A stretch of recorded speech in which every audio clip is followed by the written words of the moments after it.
A paralyzed mafia boss who hadn't felt his legs in 20 years, a 6-year-old girl who knocked on his gate in the middle of a snowstorm asking for leftovers. And the moment she touched him, everything he believed about power, survival, and what it means to be human shattered in an instant. Stay until the end. Hit that like button and drop a comment telling me what city you're watching from. I want to see how far this story has traveled. The snow came down in silence, the way it always did in the hills above Seoul. Not gentle, not beautiful, but relentless.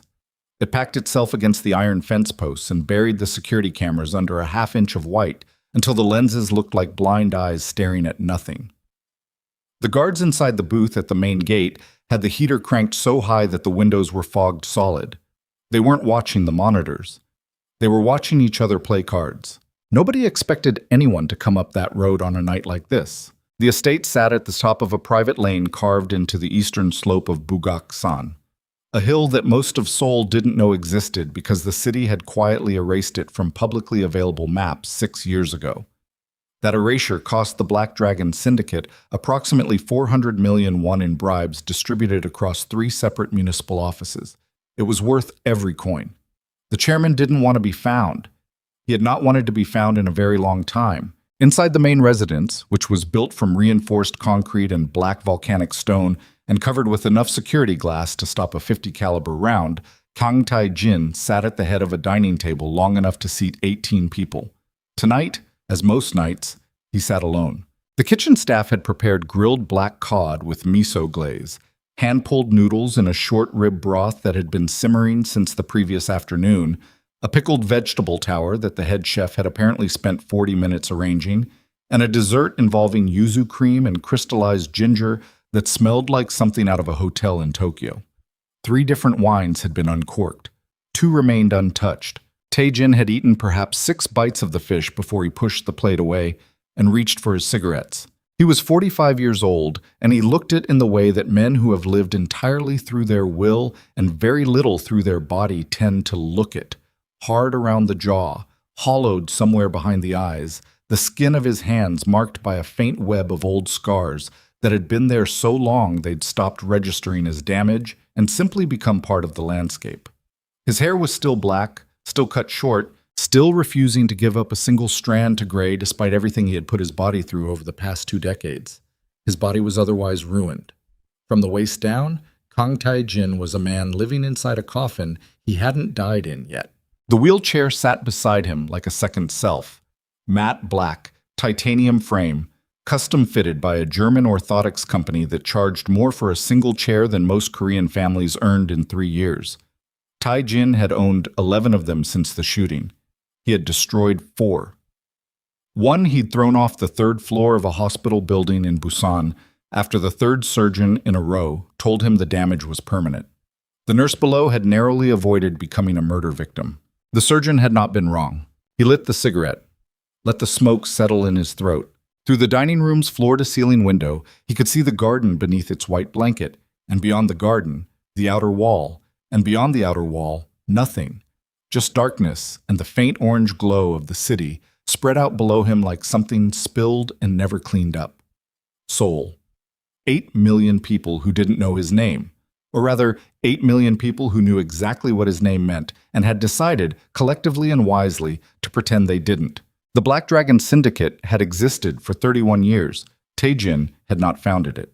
He had taken it, at 23, through methods that still got discussed in certain rooms when men wanted to illustrate the distance between reckless ambition and something colder and more durable.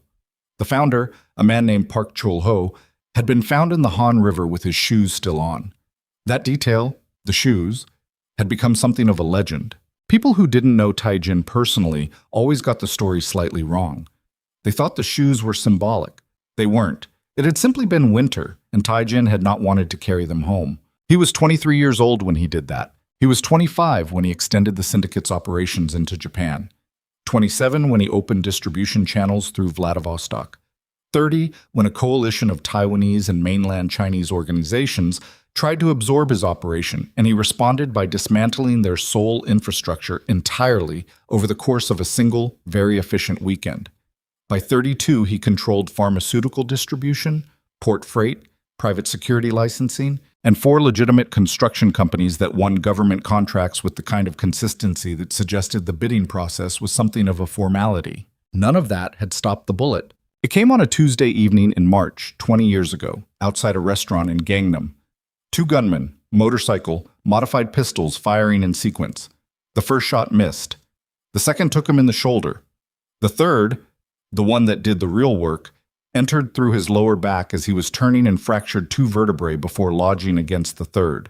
He was told later that the surgeons had spent 6 hours discussing whether removing the fragment would kill him or simply deepen the paralysis. They decided not to remove it. He spent 4 months in a private medical facility in Switzerland under an assumed name and came home in the wheelchair and had been in it ever since. His wife, Shin Ji-won, had visited him in Switzerland twice. The second visit had been to tell him she was leaving. She'd brought her lawyer. Taejin had not responded to either the announcement or the lawyer. He'd simply looked out the window at the Alps until they left. He heard later through intermediaries that she had remarried. A man in the shipping industry, legitimate, Busan family, 3 children eventually. He did not wish her harm.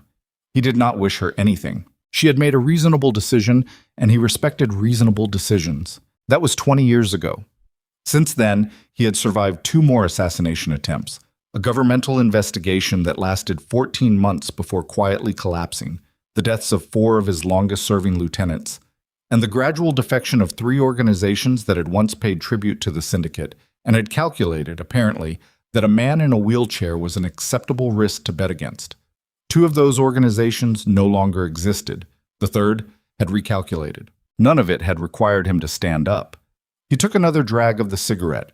The cod sat congealing on the plate in front of him, its glaze going dull under the dining room's low light. The chef, a man named Baek Sung-min, who had trained in Paris and considered himself something of an artist, would be devastated. Taejin didn't particularly care about Baek Sung-min's feelings, but he did feel a vague, abstract irritation at the waist. He pushed the plate further away. The intercom on the wall crackled. "Chairman?" It was Ryu Dong-hyun, his head of security, a man built like a shipping container and approximately as expressive. "There is a situation at the main gate." Taejin looked at the intercom. Define situation. A pause that was slightly too long. "A child, sir." "A child." "Yes, sir. A small child. She—" Another pause. Ryu Dong-hyun was not a man who paused. "She knocked on the gate." Taejin looked at the window, at the snow, at the darkness beyond the outer wall. "How old?" "Our estimate is 5 or 6. She's very small. She's been standing at the gate for approximately 4 minutes. She knocked twice and then she waited. She is—" Ryu stopped. "She appears to be alone, Chairman." "In this weather?" "Yes, sir." Taejin stubbed out the cigarette on the edge of the wine glass, a habit his personal staff had given up correcting 3 years ago, and turned the wheelchair toward the window. He couldn't see the gate from here. The garden was in the way, and beyond the garden the outer wall, and the gate was on the far side of the outer wall, where the lane ended and the road began. He couldn't see anything. He was looking at snow. "What does she want?" "She asked to speak with the owner of the house, sir." Those were her words.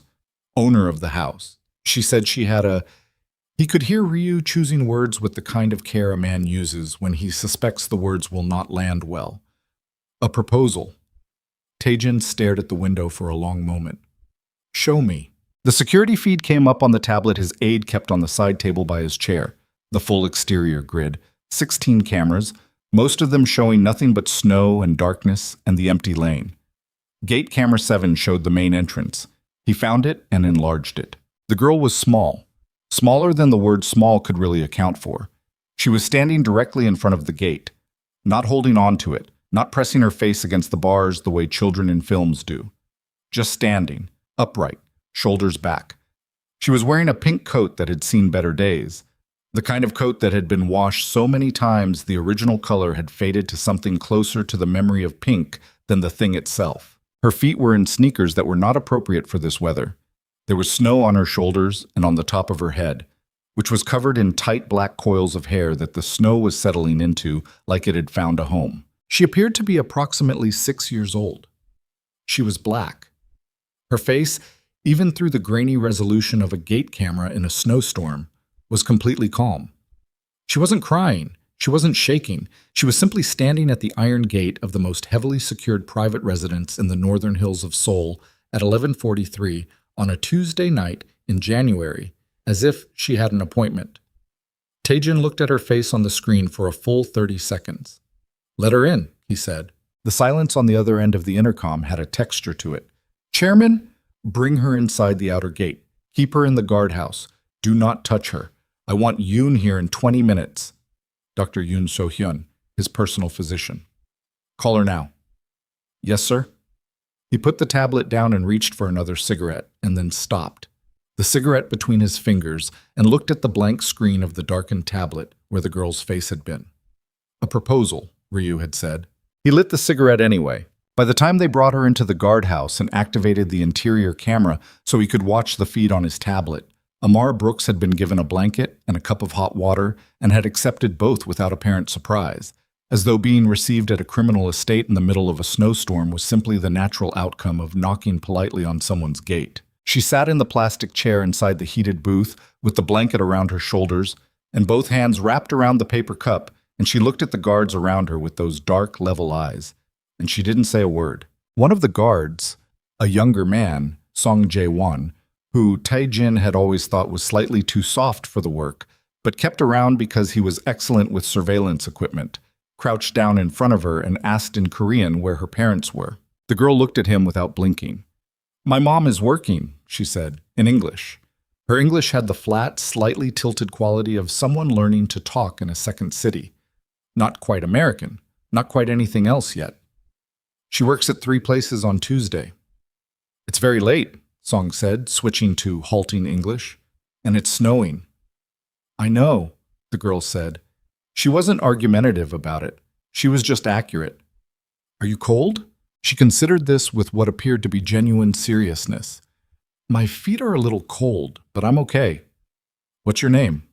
"Amara Brooks." "How old are you, Amara?" 6. Then after a moment, "And 3/4. Song looked over his shoulder at the senior guard and then back at the girl. "You said you have a proposal." "I need to talk to the owner," she said. "The owner of this house." "Yes." She looked at Song with an expression of patient and mild confusion, as though she was wondering why he kept repeating things back to her when the content was not unclear. "I have something he needs, and he has something I need. That's a trade. My grandma said the word for that is a proposal." She paused. "Or maybe an arrangement." She used both. Song looked at the senior guard again. The senior guard looked at the ceiling. Taejin watched all of this on the tablet from the dining room where he had not moved. He finished the cigarette. He looked at the untouched wine glasses. He looked at the cold plate of cod. He pressed the intercom. "Bring her to me." The look on Ryu's face when he appeared in the dining room doorway with Amara Brooks beside him, a tiny figure in a faded pink coat standing approximately level with Ryu's belt buckle, still with the blanket around her shoulders, still holding what was now an empty paper cup, was an expression Taejin had never seen on the man's face in 11 years of service. It was not quite discomfort. It was not quite absurdity. It was the face of a man who has encountered a situation for which none of his training has prepared him, and is now relying entirely on the fact that someone else is technically in charge. Amara stepped past Ryu into the dining room and looked at the table.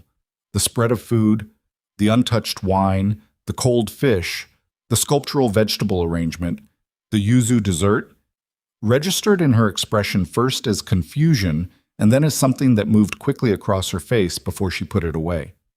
She looked at Taejin. He looked at her. "Sit down," he said. She pulled out the chair closest to her. It was 3 chairs away from him, on the long side of the table, and climbed into it. Her feet didn't reach the floor. She set the empty paper cup in front of her with the slightly deliberate care of someone choosing where to put something when they aren't sure of the rules. "You said you have a proposal," Taejin said. His English was precise and slightly formal, learned in his 30s from business dealings that required it. "Yes." She looked at him. Not at the wheelchair, or rather, she looked at the wheelchair the same way she looked at everything else, which was to say directly and without particular comment. "You can't walk." "That's correct." 20 years, she said. He went very still. Where did you hear that? My grandma told me, she said. She told me about you before she died. She said there was a man in the hills who couldn't walk and who had a very sad heart, and that one day I might be able to help him. She put her hands flat on the table. They were tiny hands. She was from this neighborhood a long time ago. She used to walk past this hill. Taejin looked at her for a long moment. He was not a man who was accustomed to being the subject of someone else's story. He was accustomed to being the one who decided what the story was.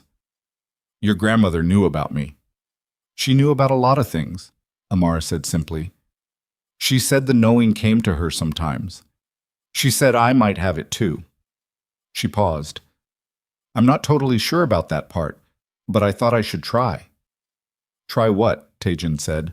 I think I can help your legs, she said. The dining room was very quiet. Through the reinforced window he could hear nothing. No wind, no traffic, no sound at all. Just the sealed silence of a room that cost 3 times its square footage in soundproofing. Ryu was still in the doorway. Taejin could feel the man's discomfort from across the room like a low-grade heat. That, Taejin said carefully, is not possible. Maybe, the girl agreed. She did not seem troubled by the possibility of impossibility. But I thought I should try. My grandma said the people who never try aren't wrong about what can't happen. They're just the people who never find out what can. Taejin looked at her. He had been looked at by prosecutors, by rival chairmen, by the surgeon in Switzerland, by his wife and her lawyer. He had been looked at across the barrel of 2 different guns and lived. He did not know what it was about this child's gaze, perfectly direct, entirely without agenda, stripped of anything except a kind of focused, serious attention, that made something in his chest move in a way that he registered as almost physical discomfort. And in exchange, he said, What do you need?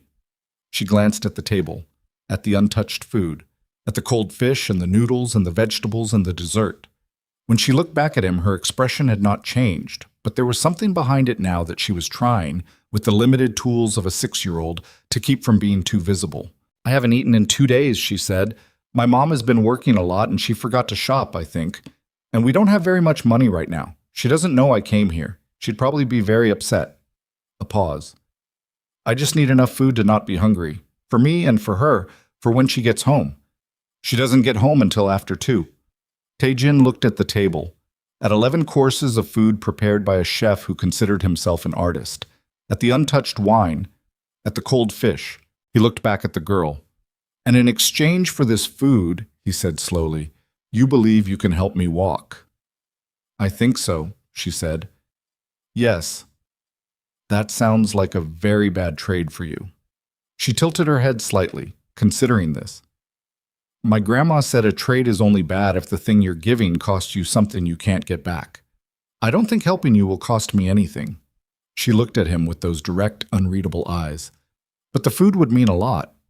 He sat there, 20 years in the chair, 11 custom wheelchairs, 4 months in Switzerland, 14 specialists across 6 countries.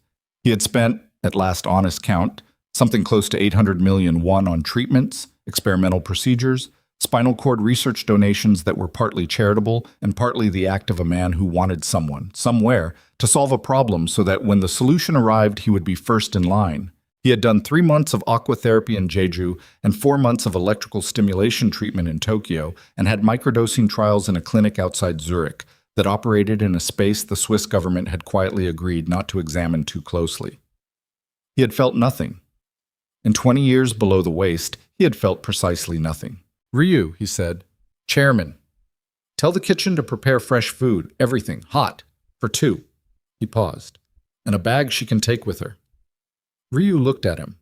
Ryu did not question orders. He had not questioned an order in 11 years. But for approximately 2 seconds, he looked at his employer with an expression of deeply controlled bewilderment before he said, Yes, sir, and left the room. Taejin looked back at Amara. Eat first, he said. You said 2 days. Yes. Then you try your proposal. He reached for another cigarette and stopped himself, for the first time in a very long time, without deciding to stop. He just stopped. You understand that this will almost certainly not work. I understand that you think that, she said politely. Despite himself, despite everything, the corner of his mouth moved. It was not quite a smile. It was the muscular memory of something that had been a smile once and was now mostly just a reflex.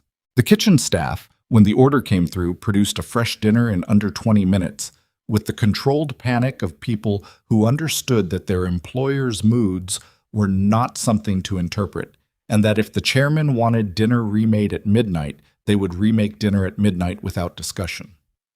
Baek Sung-min himself appeared briefly in the doorway to the dining room to assess the situation and retreated without making eye contact. Amara Brooks ate with the focused, unself-conscious hunger of someone who is not performing hunger but simply experiencing it.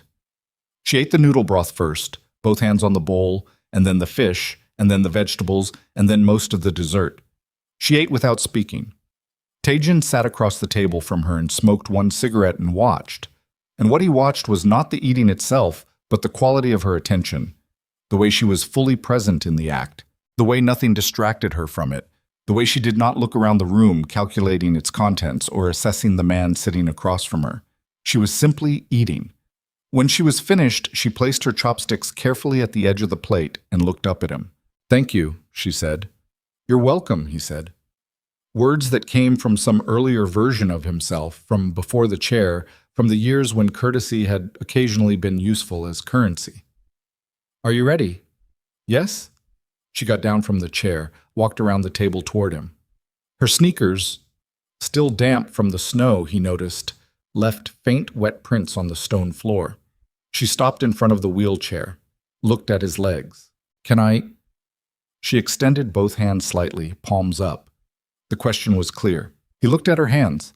Then he looked at his legs, which were covered by the dark fabric of his trousers, which he wore not because he needed them for warmth — the estate was heated to a precise 22 degrees — but because he had learned a long time ago that people's faces when they saw the atrophy were something he preferred not to deal with on a regular basis.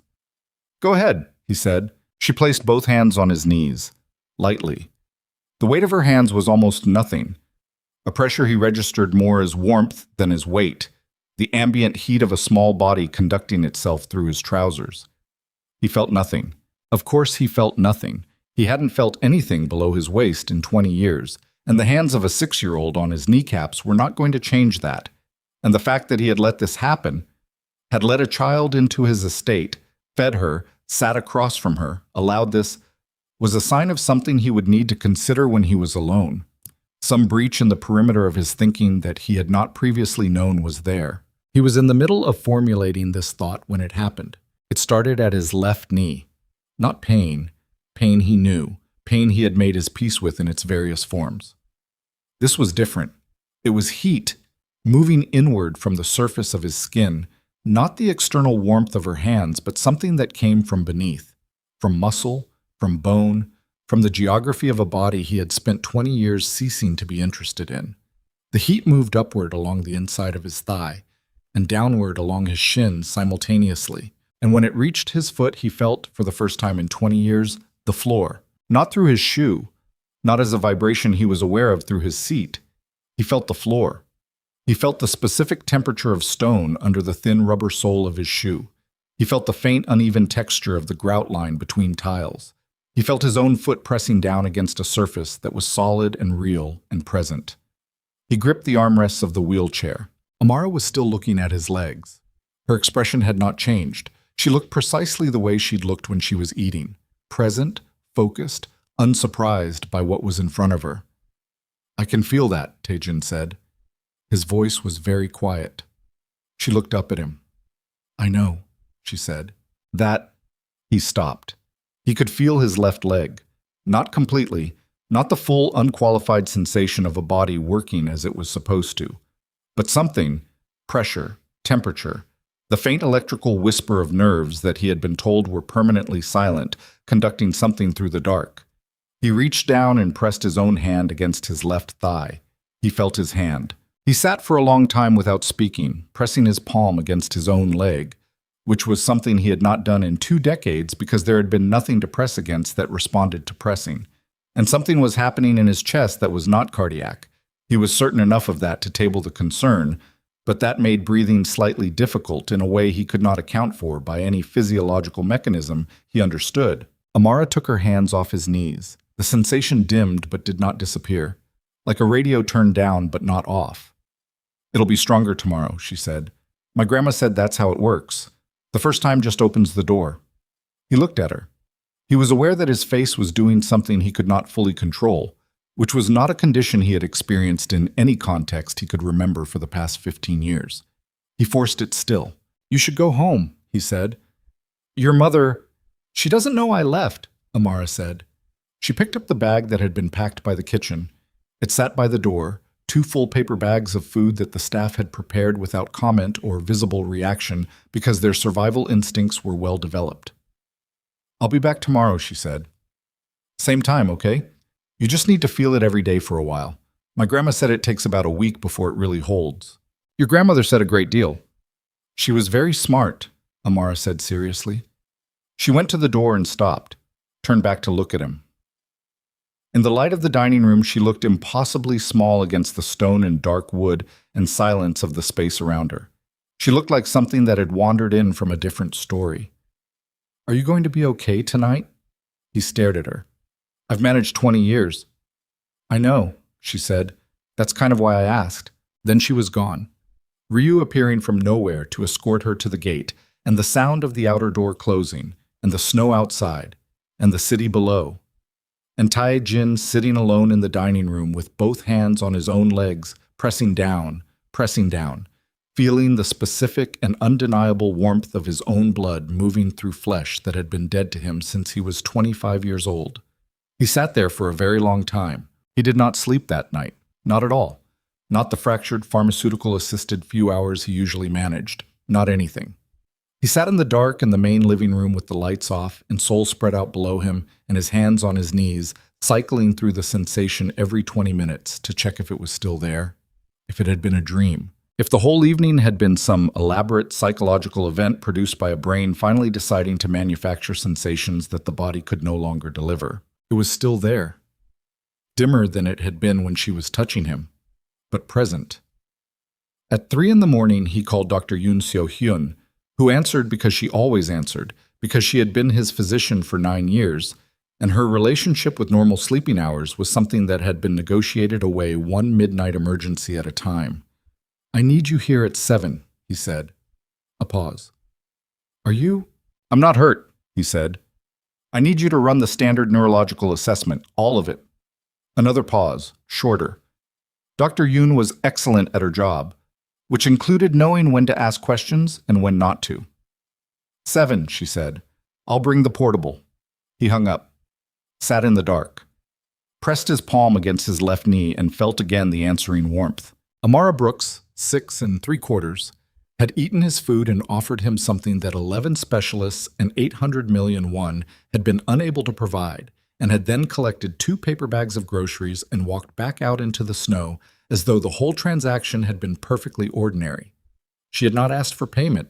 She had not asked for anything beyond the food, which she had been owed the moment she sat down at his table hungry and 2 days empty. She had not been afraid of him. Not his name, not his estate, not the guards, not his face, not the chair. He could not remember the last time someone had not been afraid of him.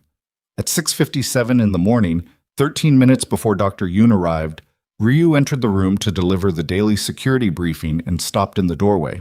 Tae-jin was at the window, standing, upright, both hands gripping the window frame, white-knuckled, legs shaking so badly that the fabric of his trousers was trembling visibly.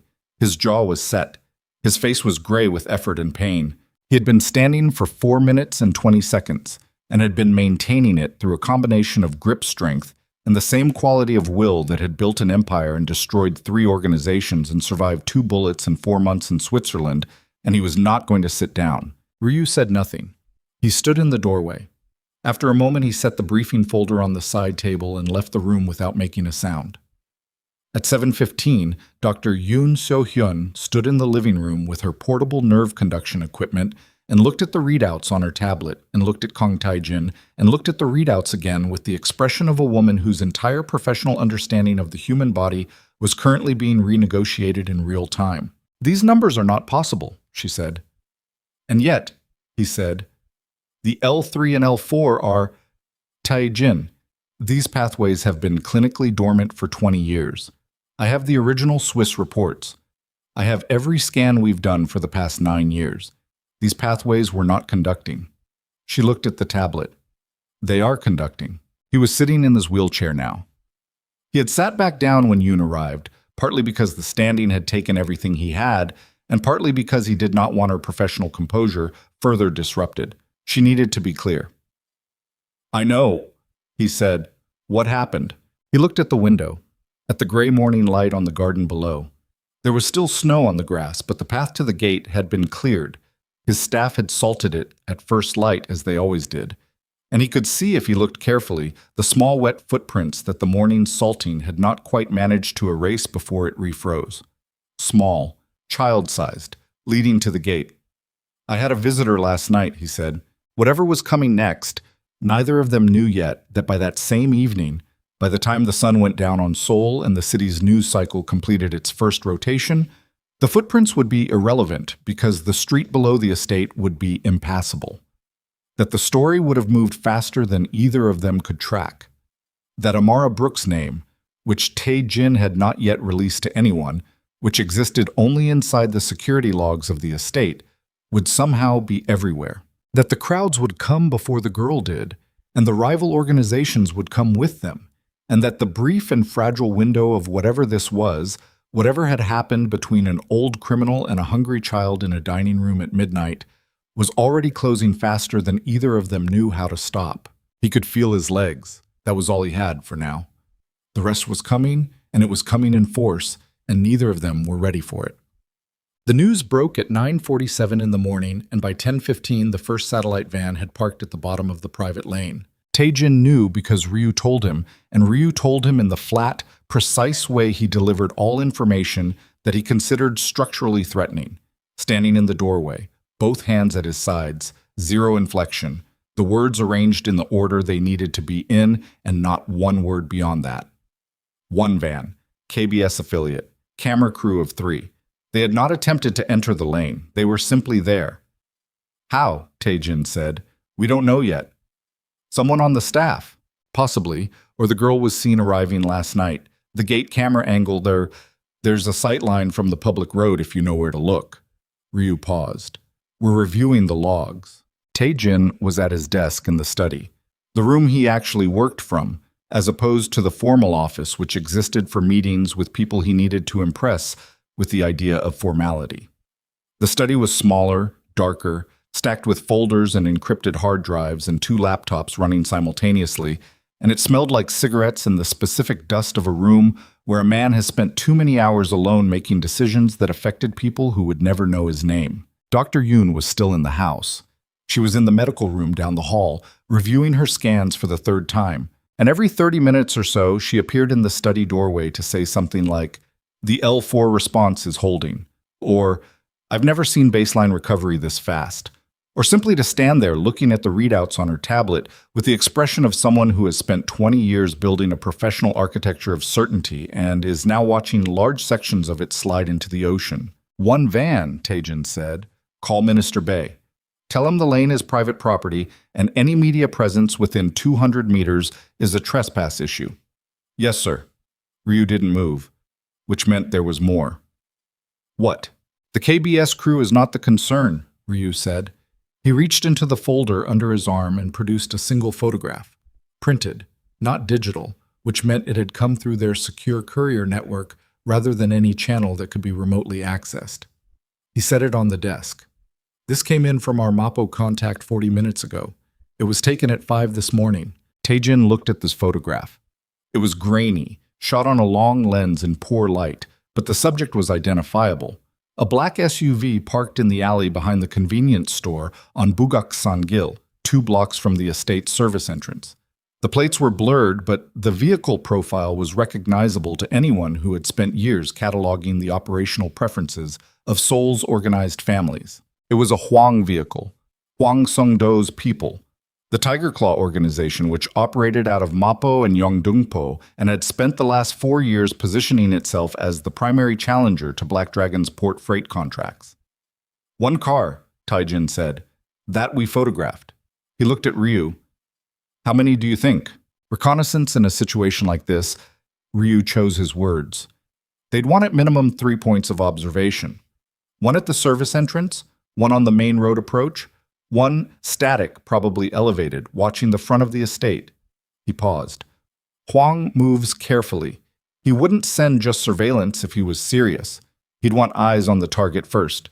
The target, Taejin said. You mean the child? Yes, sir. He looked at the photograph for another moment. Then he set it face down on the desk and turned to the window. The snow from the previous night had stopped, and the morning was the kind of bright gray that Seoul produced in January. Not quite cloudy, not quite clear, a flat, colorless light that made everything look like it was waiting for something to happen. Huang's been watching us since when? He said. The photograph is time-stamped 5:12 a.m., Ryu said. If they moved before dawn, they knew about the girl before the news did. Which means our leak isn't a camera angle, Taejin said. The leak is inside.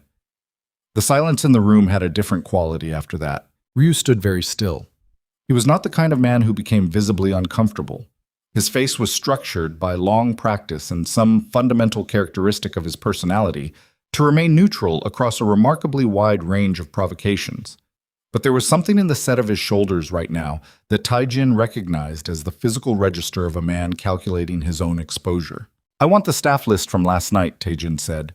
Everyone who was on premises. Kitchen, security rotation, maintenance, anyone who ran a vehicle in or out after 9 p.m. Full list, cross-referenced with known external contacts, on my desk by noon. Yes, sir. And I want a second perimeter established. Quietly. No visible escalation on the outer walls, yes. I don't want the media filming us fortifying. That tells Huang we're aware. But I want overlapping coverage on all 4 approaches, and I want someone watching the watchers. He turned back from the window. Who do we have in Mapo right now with access to Huang's operational structure? Park Chun-hee. She's been embedded with the Tiger Claw logistics for 8 months. Get her on the phone this afternoon. I want to know who gave the order to surveil, and I want to know what Huang thinks the girl is worth to him. Ryu picked up the face-down photograph. What is she worth? He said. Not quite a question, the kind of statement that expects clarification. Taejin looked at him for a long moment. Get the list, he said. Dr. Yoon appeared in the doorway at 10:55, still holding her tablet, still wearing the expression of a scientist in active negotiation with her own data. She looked at Ryu's retreating back and then at Taejin. I need to tell you something, she said, and I need you to hear it without making a decision about it for at least 30 seconds. That's not how I operate. I know, she said. 30 seconds anyway. She came into the study and turned the tablet toward him. The screen showed a nerve conduction graph. 2 lines overlaid, one labeled Baseline 2016 in red, one labeled Today in blue. The red line was nearly flat across its entire length, the kind of reading that indicated, in the clinical language she had explained to him years ago, the approximate neurological activity of an inert material. The blue line moved, not dramatically, not the clean peaks of a fully functioning nervous system, but it moved in a pattern that showed response, that showed signal traveling from origin point to terminus and completing the journey. The L3 through L5 pathways, she said, all 3 showing active conduction. This is not residual stimulation from whatever happened last night. This is sustained. It's been 6 hours, and the readings have not degraded. He looked at the graph. What does that mean? It means, she said carefully, that something has changed in your spinal cord that should not have been able to change based on everything I know about spinal cord injury recovery. She put the tablet down. I've spent the last 2 hours pulling literature. There are documented cases, extremely rare, poorly understood, of partial spontaneous recovery in incomplete spinal cord injuries occurring years after initial trauma. The mechanism is not fully understood. There are theories about dormant axonal pathways, about neuroplasticity operating on much longer timescales than we previously believed. She looked at him. Your injury was classified as incomplete. There was always a technical possibility. Yoon? Yes. Is this the child? She held his gaze. I cannot tell you that a 6-year-old touching your knees restored neurological function that 3 Swiss specialists and 9 years of my care could not produce. She stopped. I also cannot tell you that the timing is coincidental. Those are the same statement. Yes, she said. I know. He looked at the graph, the blue line moving across the screen, doing what it was not supposed to be able to do. She's coming back tonight, he said. I know.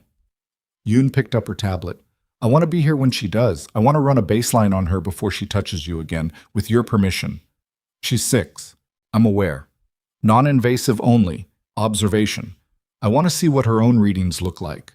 Baseline heart rate, galvanic response, any measurable biological change in her during the process. She paused. If something is happening here that has a mechanism, I want to find it. And if it doesn't have a mechanism, she stopped again. Then what? He said. She looked out the window at the flat gray morning. Then I'll need a few more days to rearrange how I think about things, she said. By noon, there were 4 satellite vans. By 2 in the afternoon, the count was 11, and they had been joined by a crowd that Ryu's exterior team estimated at somewhere between 200 and 300 people. A mix of journalists, curiosity seekers, and a growing cluster of individuals who had clearly not come for the spectacle. Families, people in wheelchairs, people being helped out of vehicles by relatives, moving slowly, carefully, with the deliberate movement of bodies that require deliberateness.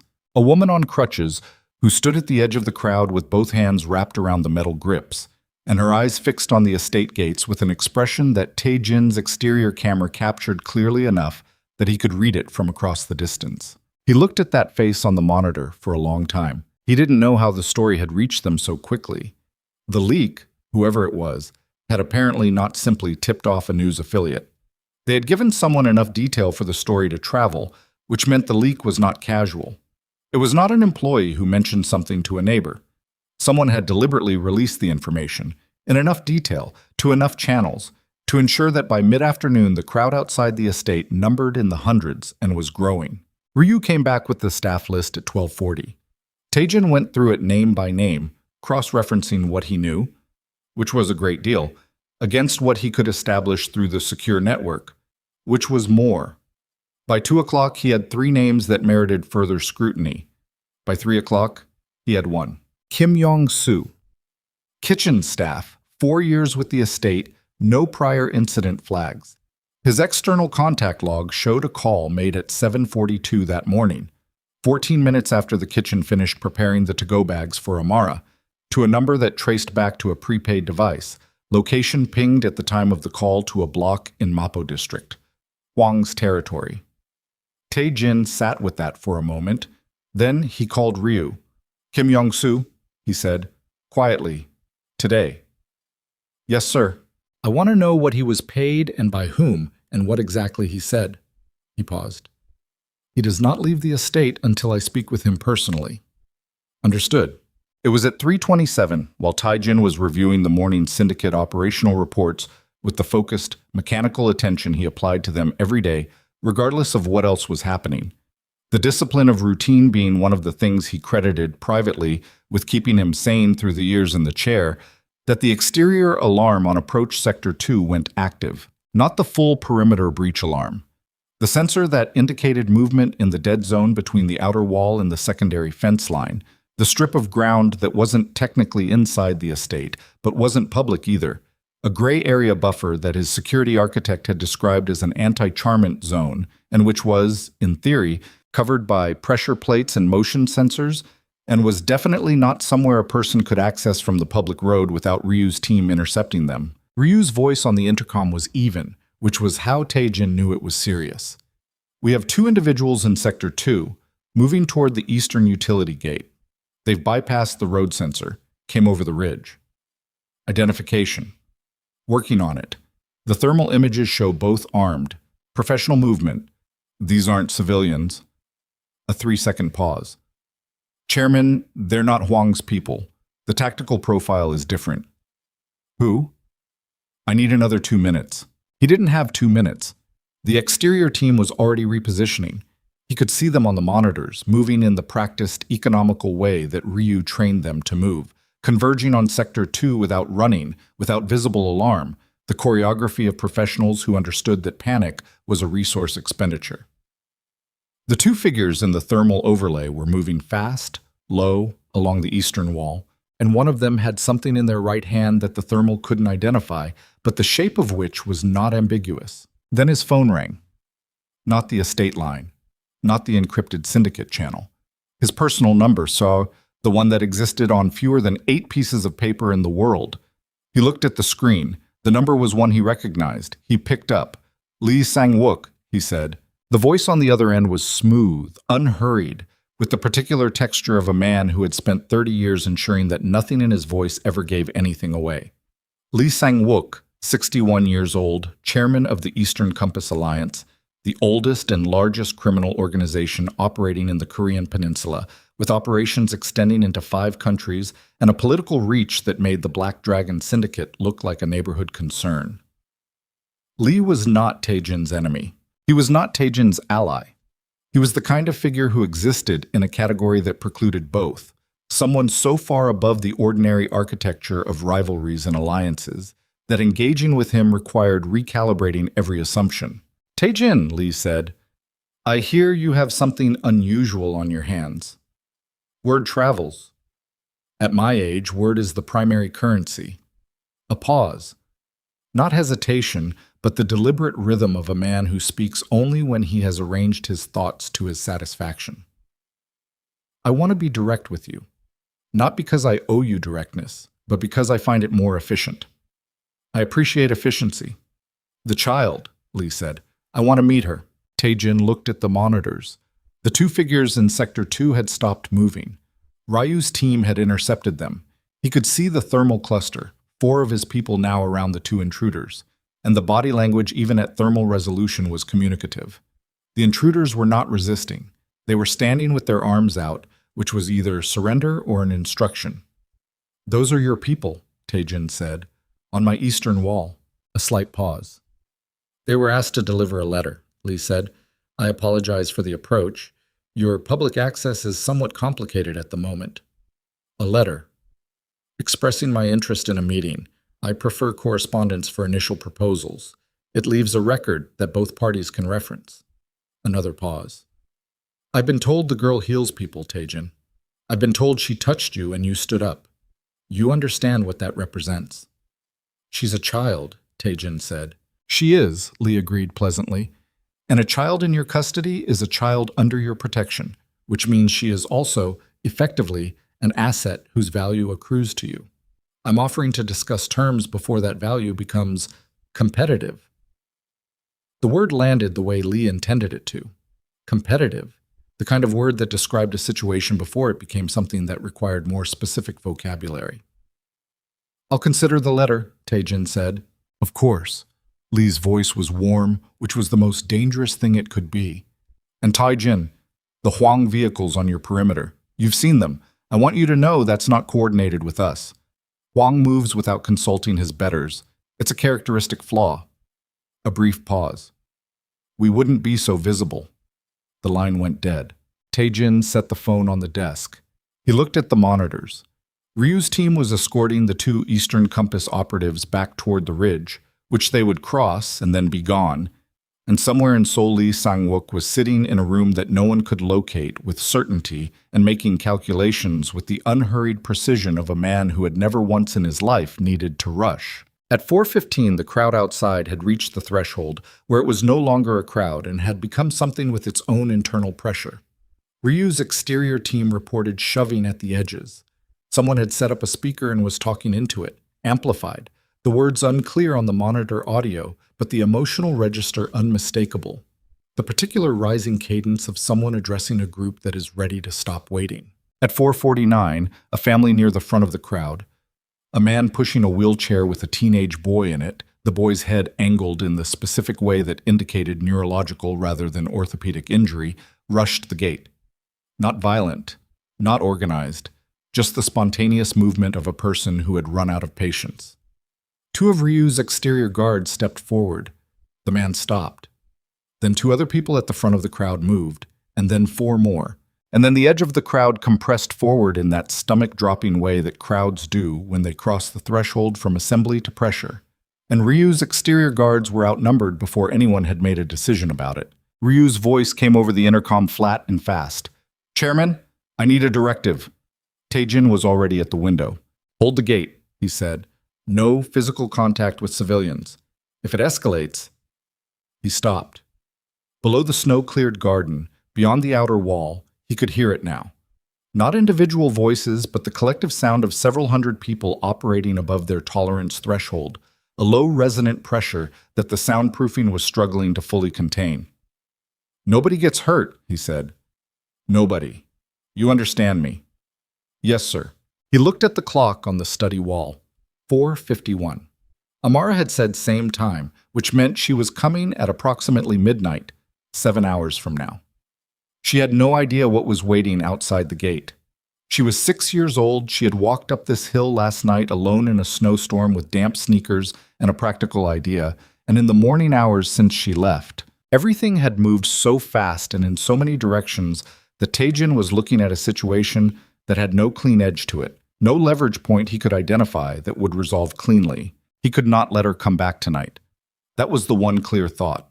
Whatever was happening, Lee Sang-wook's letter, Hwang's surveillance vehicles, Kim Young-soo's phone call to Mappo, the crowd below with its rising internal pressure. He needed to get to Amara before she got to the gate. He needed her address, her mother's number, some way to reach the woman who was working 3 jobs on a Tuesday and did not know her daughter had walked up a criminal's private road in a snowstorm with a proposal. He called Ryu back. "The girl, Amara Brooks. I need her home address. She would have come from this neighborhood. The hill road narrows down to 2 residential streets before it hits the public transit corridor. Cross-reference any immigrant family records in that area. Korean immigration files for American nationals. Single-mother household arrived within the last 2 to 3 years. That'll take time, sir. It'll take less time than a 6-year-old appearing at the gate tonight with 800 people watching." He paused. "Start now." He hung up. He turned back to the window. The garden below was white and still and entirely sealed from what was happening 20 meters beyond the outer wall, and the contrast between this stillness and the pressure he could feel building on the other side of the stone was something he felt in his chest, in the way that he had once felt it about very different situations. The night before the shooting in Gangnam, the morning he flew to Switzerland, the afternoon his wife's lawyer presented the documents with the careful professional neutrality of someone who understood that the documents were a kind of violence, but preferred not to characterize them that way. Something was about to break. He didn't know yet what it was or which direction it would go when it did. But he had been in enough rooms with enough building pressure to know the specific quality of the air when the decision-making window was getting small. His phone buzzed, a message on the syndicate channel, relayed through 2 cutouts, the system they used for information that needed to arrive without a traceable origin. He read it once, then read it again, and the second reading did not change what it said. Hwang Sung-do had not come to the hill to watch. According to the message, sourced from their Mappo contact, Park Chun-hee, who had apparently spent the last 6 hours in a room where Hwang's people were discussing things they should not have been discussing in front of her. Hwang had already moved. Not surveillance, not reconnaissance. An extraction team, 4 people, currently positioned in the residential streets at the base of the hill, with a brief that was not ambiguous. Locate the child, secure her before she reaches the estate, and transport her to a secondary location in Yeongdeungpo before midnight. They already knew where Amara lived. Taejin read that sentence again. They already knew where Amara lived, which meant the leak, Kim Young-soo, Mappo phone call at 7:42 this morning, had not just sold the story to a news affiliate. He had sold the address. He had given Hwang's people the one piece of information that Taejin himself did not yet have. He pressed the intercom. His voice, when he spoke, was very quiet, which was the register his staff had learned over years to treat as the most serious one. "Ryu, cancel the address search. I need every available mobile unit, every driver, every car, on the residential streets at the base of the hill. Now. Tonight. All of them." He paused. "The child is coming up that road in approximately 7 hours, and Hwang's extraction team is already in position. Find her first." A pause on the other end. Then, "Yes, sir." "And Ryu." "Sir?" "Kim Young-soo," he said. "Don't wait until I speak with him. I already know what he said." He released the intercom button. Outside, the crowd had gotten louder. Through the window, he could see his exterior guards holding the gate, both hands out, moving slowly, the practiced de-escalation posture Ryu had drilled into all of them. Holding. For now. 7 hours. Somewhere at the bottom of this hill, in a small apartment that he did not yet have an address for, Amara Brooks, 6 3/4, pink coat, damp sneakers, was either already gone or Ryu's voice came back on the intercom 40 seconds after Jin released the button, and those 40 seconds were the kind that accumulate weight as they pass, each one pressing down slightly harder than the one before it. "Sir, we have a problem." "Tell me." "The mobile units. 3 of the 4 vehicles we'd normally deploy are currently in maintenance. The scheduled service rotation was moved up 2 days ago, signed off by..." A pause. The kind of pause that meant Ryu had already followed the thread to where it ended. "By Kim Yong-soo, who handles the staff coordination log on Tuesdays." Taejin sat with that for exactly 1 second. "What do we have that moves?" 2 vehicles, 1 driver per, and 6 guards I can pull from interior rotation without dropping the estate below minimum coverage. "Do it. Get them on the streets now, all 6 residential blocks at the base of the hill. Split them, 2 men per block on foot. I want eyes on every person moving on that road tonight." He paused. "Tell them what she looks like. Pink coat, small, black girl, 6 years old. They see her, they do not approach with force. They call in, and they stay with her until I give the next directive." "And Huang's extraction team?" 4 people, Taejin said. "Armed. If any of my people make contact..." "I understand." He released the button. He moved the wheelchair to the center of the study and sat very still for a moment, which was what he did when the situation had exceeded the bandwidth of reactive decision-making and required him to stop and locate the actual shape of things. It was a discipline he had developed young and maintained through decades of situations that wanted to move faster than clarity allowed. He breathed. He looked at the wall. What he knew, Huang's people had Amara's address. They had it because Kim Yong-soo had sold it this morning along with everything else. They had positioned 4 operatives at the base of the hill before the media had even established a full presence, which meant Huang had not reacted to the news. He had anticipated it, which meant the briefing Kim gave them at 7:42 this morning had been detailed enough that Huang's operational team could plan and deploy in under 9 hours. That was not a casual tip-off. That was a comprehensive intelligence package, which meant Kim Yong-soo had not sold a story. He had sold a dossier.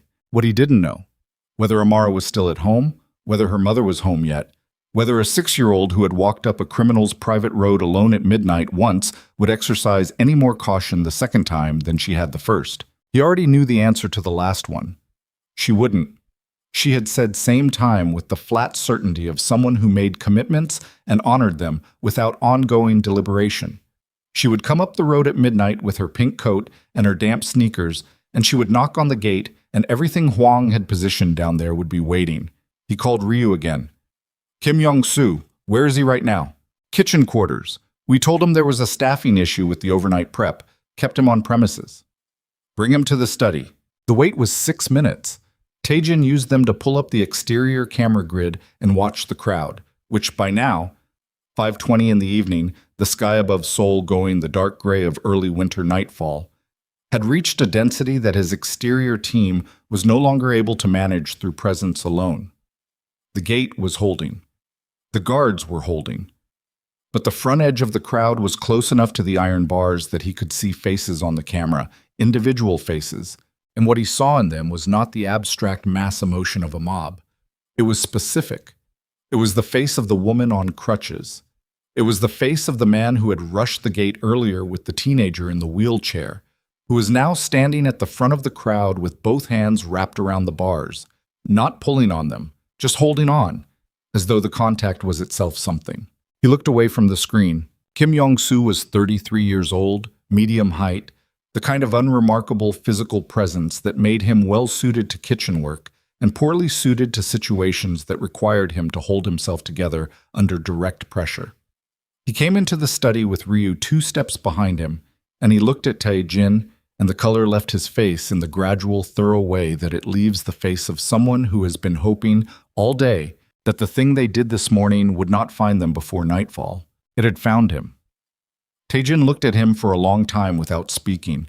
Kim stood in the center of the study with his hands at his sides and his breathing visible. chest rising and falling too fast, too shallow, the body's autonomous systems registering what the conscious mind was still trying to negotiate with. "Sit down," Tae-jin said. Kim sat in the chair across the desk. He put his hands on his knees. He looked at the desk surface rather than at Tae-jin, which was the instinctive avoidance behavior of someone who understands that eye contact in this situation will not help them. "The phone call at 7:42, Tae-jin said. "Tell me about it." Kim's hands pressed harder on his knees. "Chairman, I'm not asking for a defense," Tae-jin said. "I'm asking for the content of the call."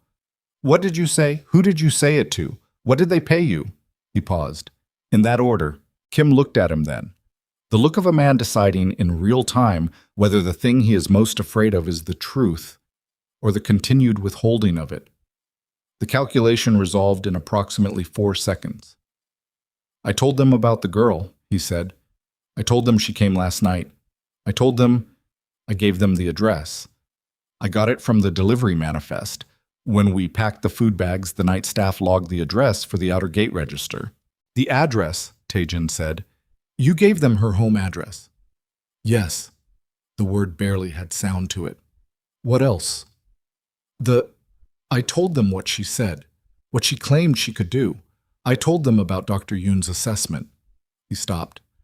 "They already knew about you, about your condition. I didn't give them that. They knew." "Who is they?" Kim was quiet for one beat too long. "Kim, it wasn't Hwang," Kim said. His voice was different now. Still afraid. But underneath the fear there was something that sounded almost like relief.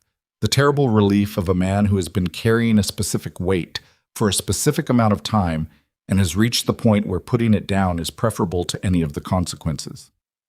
"It was Lee Sang-wook's people. They contacted me 3 weeks ago.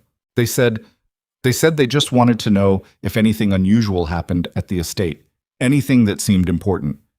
They said it was routine. They paid me." He stopped. Tae-jin looked at him. "Lee's people contacted you 3 weeks ago." "Yes." "And you've been reporting to them for 3 weeks. Nothing happened for 3 weeks. There was nothing to report. They called twice, and I said nothing happened. And then last night," he pressed his hands harder on his knees. "Last night something happened." Tae-jin sat with this. He sat with it the way he sat with things that required sitting with, flat, level, the emotion present but not permitted to move through him faster than understanding could follow it. Lee Sang-wook had called him this morning with his smooth, unhurried voice to express interest in a meeting and to warn him about Hwang's visibility. Lee had positioned himself as the measured alternative to Hwang's reckless aggression. He had framed himself as someone offering Tae-jin a choice. And simultaneously, Lee had known about Amara since 7:42 this morning because he had placed an asset inside Tae-jin's household staff 3 weeks ago, and that asset had called in the moment anything worth calling in occurred. The letter Lee's men had tried to deliver over the eastern wall wasn't a proposal. It was a demonstration, a proof of access. Look how close we already are. Look what we already know. Look how little separates where we are from wherever you need us not to be. And Hwang moving fast and visibly, Hwang's extraction team on the residential streets, Hwang without the patience to be subtle. Lee had flagged Hwang to him this morning like a man pointing at a fire so you don't notice the water rising. "Who else is inside?" Tae-jin said. Kim blinked. "What?" "Lee placed you 3 weeks ago. How many others?" I only know about myself. They didn't tell me. They don't share that kind of..." "Ryu," Tae-jin said. Ryu moved from the doorway. Kim's hands came off his knees. "I want a full security audit," Tae-jin said. "Every staff member, every access point, every external communication in the last month. Treat it as a full compromise and work backward." He looked at Kim. "He stays on premises. Secure room, not the cells, the guest quarters on the north side. Make sure he's comfortable." Kim looked up at the word comfortable with an expression of someone parsing, whether that word was being used sincerely or as a specific kind of threat. Tae-jin did not clarify. Ryu moved Kim out of the chair and out of the room with the practiced efficiency of someone who had performed this particular choreography before, And then the study door closed and Tae-jin was alone. He looked at the monitor grid, the crowd at the gate, the empty garden, the dark streets beyond the wall where his 6 available people were deploying in pairs into the residential blocks at the base of the hill. Lee Sang-wook had moved first. Not Hwang. Lee had been in position for 3 weeks, which meant Lee's interest in Amara was not something that had developed this morning. It predated her arrival by 3 weeks, which was impossible unless Lee had information about her that Tae-jin did not. No one had known she was coming. She had walked up to the gate alone in a snowstorm on her own initiative. No one could have predicted that, unless someone had known she existed before she knocked. He turned that thought over carefully. Her grandmother, she had said. Her grandmother had told her about a man in the hills who couldn't walk. Her grandmother had been from this neighborhood a long time ago. Her grandmother had known things. Amar had said the knowing came to her sometimes. Had said it with the matter-of-fact quality of a child reporting a fact about a family member rather than making a claim about the extraordinary. Lee was 61. He had built his organization over 30 years. He had roots in the northern hills of Seoul that predated anyone currently operating in this city's criminal landscape. The idea that Lee Sang-wook might have known an old woman from Bugaksan was not in itself impossible. The idea that Lee might have known what that woman knew, or might have been watching all along for what she had told him was coming. His phone rang. The syndicate channel. He picked up. "This is Choi," his operations lieutenant, currently running the mobile units on the streets below. Choi Min-soo, 12 years with the organization, the best field coordinator Tae-jin had. "Sir, we've made visual contact. The girl, she's on the road. She left her apartment building approximately 9 minutes ago. She's alone." Tae-jin's hand tightened on the phone. "Which block?" "She's already past the 3rd residential crossing. She's moving fast for—" A brief pause. "She's moving fast. Sir, Hwang's team. We've identified 2 of them. They're moving parallel on the adjacent street. They haven't made contact yet, but they're pacing her, waiting for a gap in foot traffic. Get to her first." "We're—" A burst of static. "Sir, there's a complication. The crowd from the estate has pushed back down the hill. The lower section of the lane is now blocked by civilians, people who heard the story and started moving toward the hill from the transit corridor. My people are blocked. We cannot get a vehicle through." Tae-jin looked at the monitor. The crowd. He could see it on the exterior cameras, the front of it still pressing at the gate, but the outer edges spreading, people moving along the perimeter wall in both directions, some of them beginning to flow down the lane toward the residential streets where the actual hill road began. The crowd was no longer static. It was moving, and it was moving in exactly the direction that complicated everything. "On foot," he said. "Tell them on foot, now." "Yes, sir." "Wait." A pause. "Sir, we have a problem."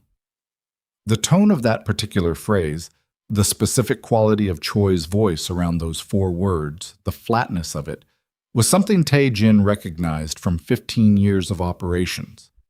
It was the tone of someone reporting something they hoped they had misidentified and had not. "Hwang's team isn't 4, Choi said. We're counting 8. There was a secondary deployment we didn't see earlier. They must have staged in the transit corridor and moved up when the crowd started shifting. 8 people, sir. My 2 men on foot. They can't intercept 8 Hwang operatives and protect the girl simultaneously." Tae-jin looked at the exterior camera grid, the gate, the garden, the wall, the lane beyond. He looked at his legs. He pressed the intercom for the medical room. "Yoon."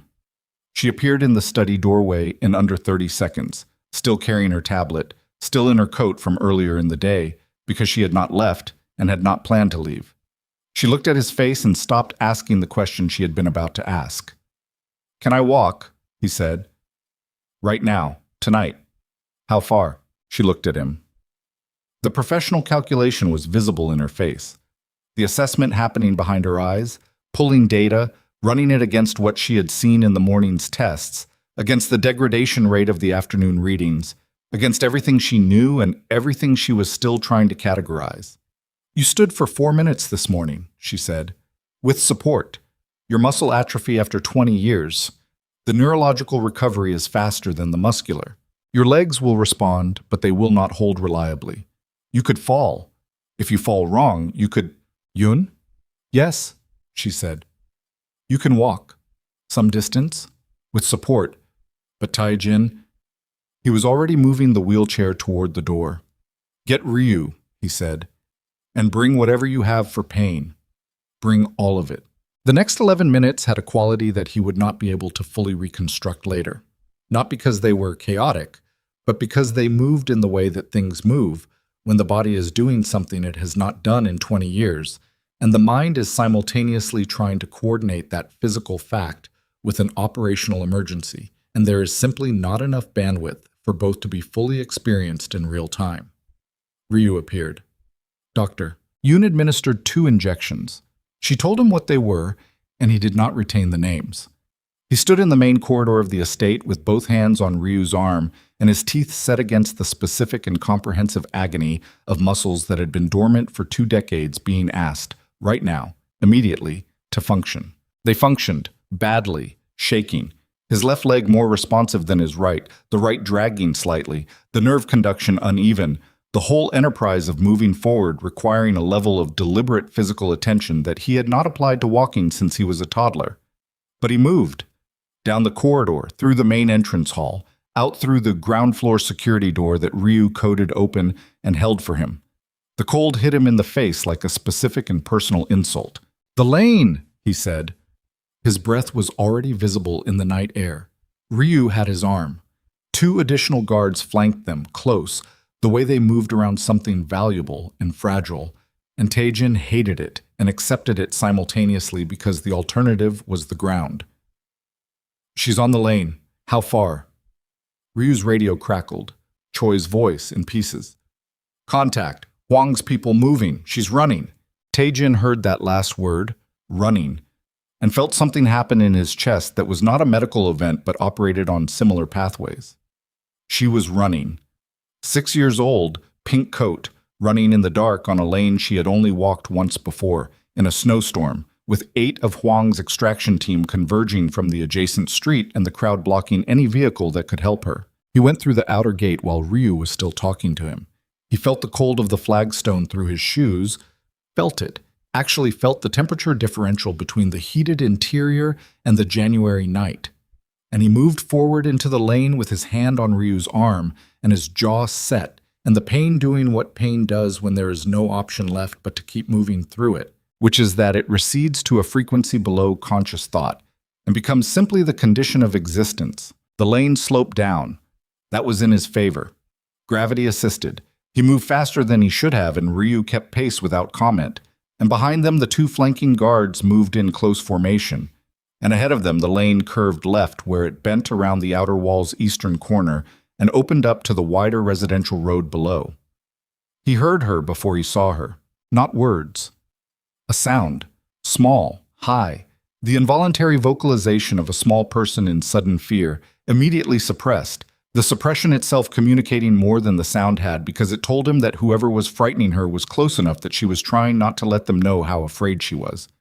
He came around the corner of the wall. The lane opened up below him, and in the amber wash of the single working street lamp, he saw Amara Brooks standing very still in the center of the road with her pink coat and her hands at her sides and her chin up, and 3 meters in front of her stood a man in a dark jacket who was holding something in his right hand that caught the light briefly before the man registered the group of people coming around the wall above him and shifted his body to reorient toward the new threat. Behind Amara, 2 more figures were moving in from the side road, the adjacent street where Hwang's secondary deployment had staged. Choi's people were somewhere further down the lane, blocked by the crowd, their voices audible on the radio but their bodies not yet visible. The crowd itself was there too. Its outer edges had flowed down this far. Individual people standing at the margins of the scene with the particular frozen quality of bystanders who have stumbled into something that is no longer their category of situation and have not yet decided whether to run. The man with the object in his hand looked at Taejin.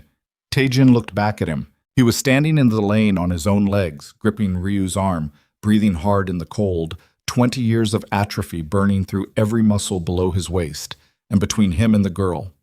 There were 3 of Hwang's people, and behind the girl there were 2 more, and the crowd was watching, and somewhere behind the crowd there were cameras. And in a room somewhere in this city, Lee Sang-wook was waiting for the outcome. With the patience of a man who had arranged things so that any outcome served him, Taejin released Ryu's arm. He took one step, then another. Without the support, his right leg dragged, barely clearing the ground, and his left leg shook with the effort of bearing full weight alone for the half-second intervals that walking required. And it was quite possibly the most undignified physical motion he had performed since learning to walk the first time, and he did not stop. "That's my ward," he said. His voice came out level. "You're in the way." The man in the dark jacket looked at the guards behind Taejin, looked at the wheelchair that was not there, that had been left inside the estate, because there had been no way to get it down the lane steps. Looked at the man walking toward him on legs that were clearly not working the way legs were supposed to work, moving anyway, covering the distance between them with the grim arithmetic of someone who has decided that the distance will be covered regardless of what the body says about it. The man stepped back. Not far. Enough. Taejin reached Amara. He got both hands on her shoulders, not grabbing, just placing. The weight of his hands on her small shoulders, requiring him to bend forward, which altered his center of gravity, which nearly took him down. And he steadied himself with the specific violence of a man who has decided he is not going to fall in front of 8 of Hwang Sung-do's operatives and 200 civilians and whatever cameras were running on those journalists' equipment. Amara looked up at him. Her eyes in the lamplight were completely dry. She had not cried. "I was wondering when you were going to come," she said. He looked down at her. Behind her, the 2 figures from the side street had stopped. Ryu and the 4 guards had fanned out to cover the lane in both directions. On his radio, Choi's voice was reporting that the crowd had parted enough for a vehicle to push through in the next 2 minutes. Above them, at the top of the lane, the estate's gate lights came on.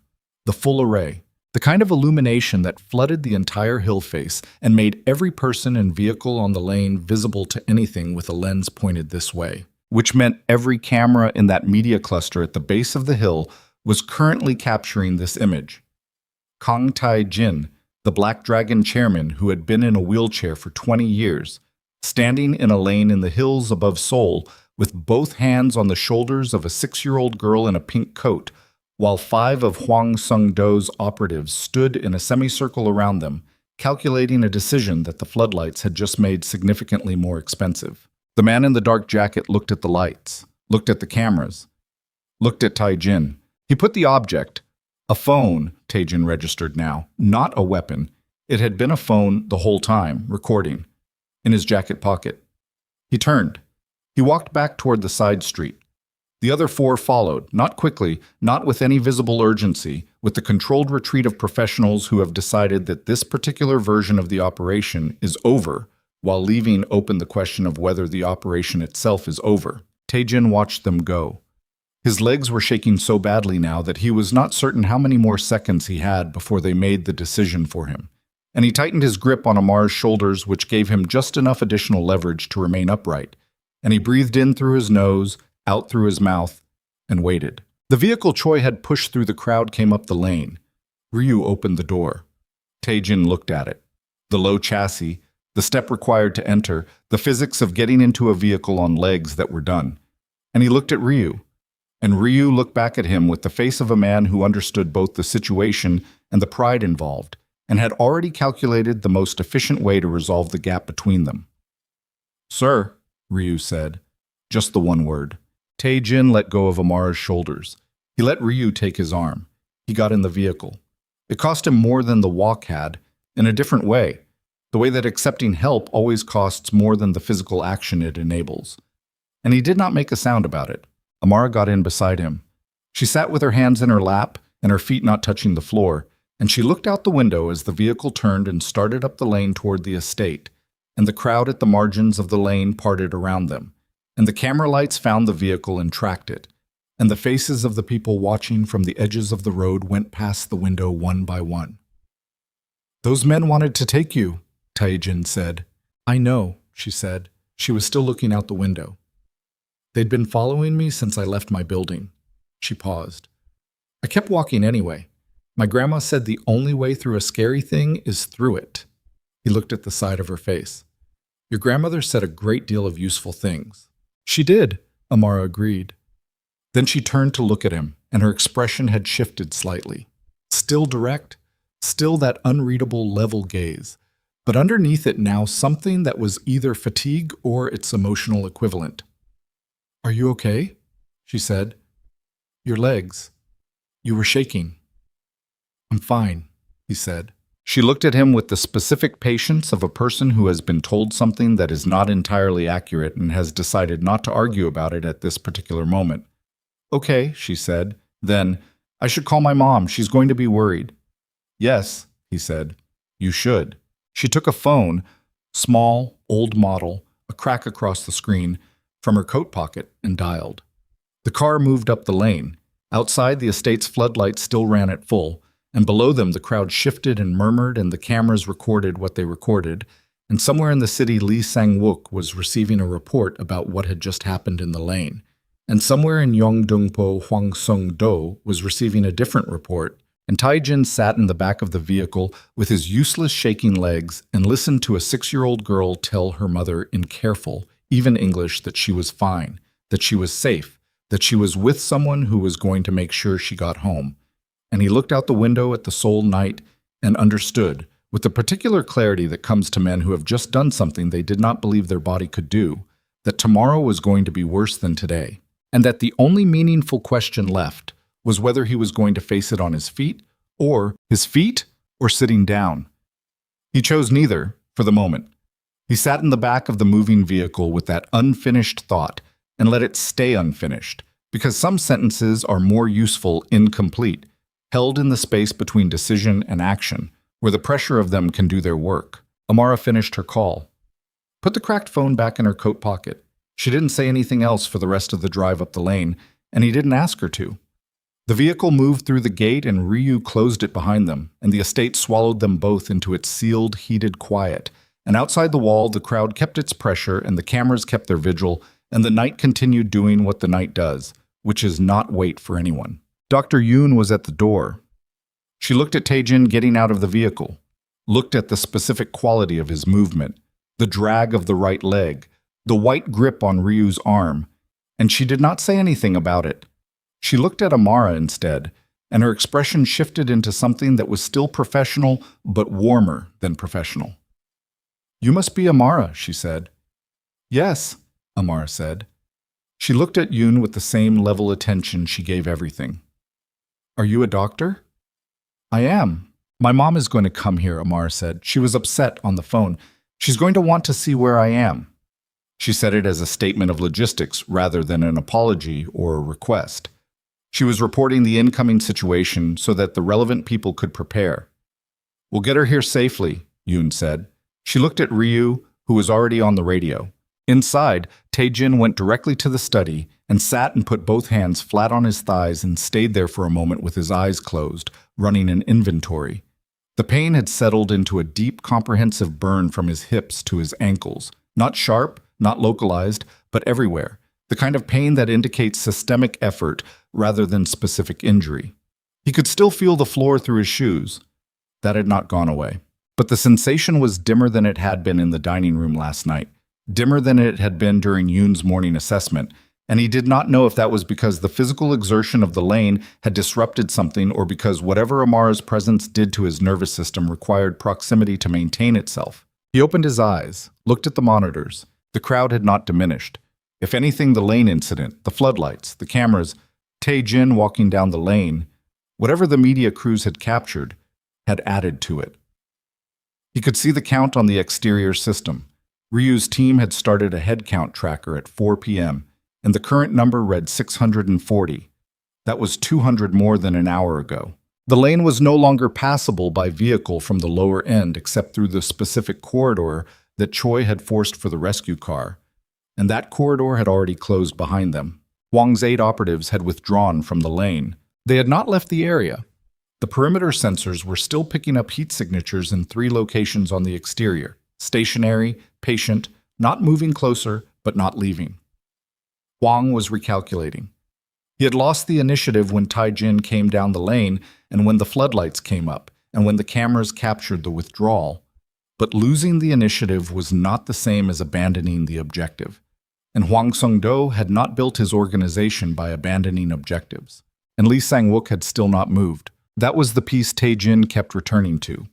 Lee's people had attempted the letter delivery that morning. Lee had called personally, had been smooth and directional, had positioned himself as the rational option. Since then, silence. No second contact, no visible presence. The Eastern Compass Alliance had resources that made Hwang's 8-man extraction team look like a neighborhood dispute, and those resources had not appeared anywhere on Tae-jin's perimeter grid, which meant either Lee was waiting for something specific to happen before moving, or Lee was already inside the situation in a way that Tae-jin hadn't yet identified. 3 weeks of embedded access through Kim Yong-soo. Security audit initiated but not yet complete. How many other Kims were in the house? He picked up the encrypted phone and called Choi. When Amara's mother arrives, who's escorting her up the lane? Song Jae-won, Choi said, on foot through the crowd. I've got 2 people running parallel on the perimeter walk. Keep the route varied. Don't use the same path you used for the vehicle. He paused. And Choi, when they clear the outer gate, do a full sweep before they come through, both of them. I want to know if anyone's attached anything to either of them without their knowledge. A short pause on Choi's end that contained, briefly, the shape of a question before it resolved into, understood. He hung up, sat. The pain in his legs was doing what chronic comprehensive pain does eventually, which has become background.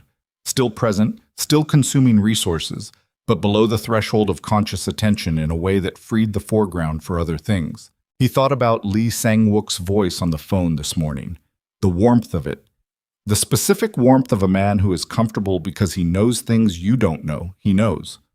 Tae-jin had heard that tone from many people across many years, and he had always trusted his read of it because his read of it had always eventually proven correct.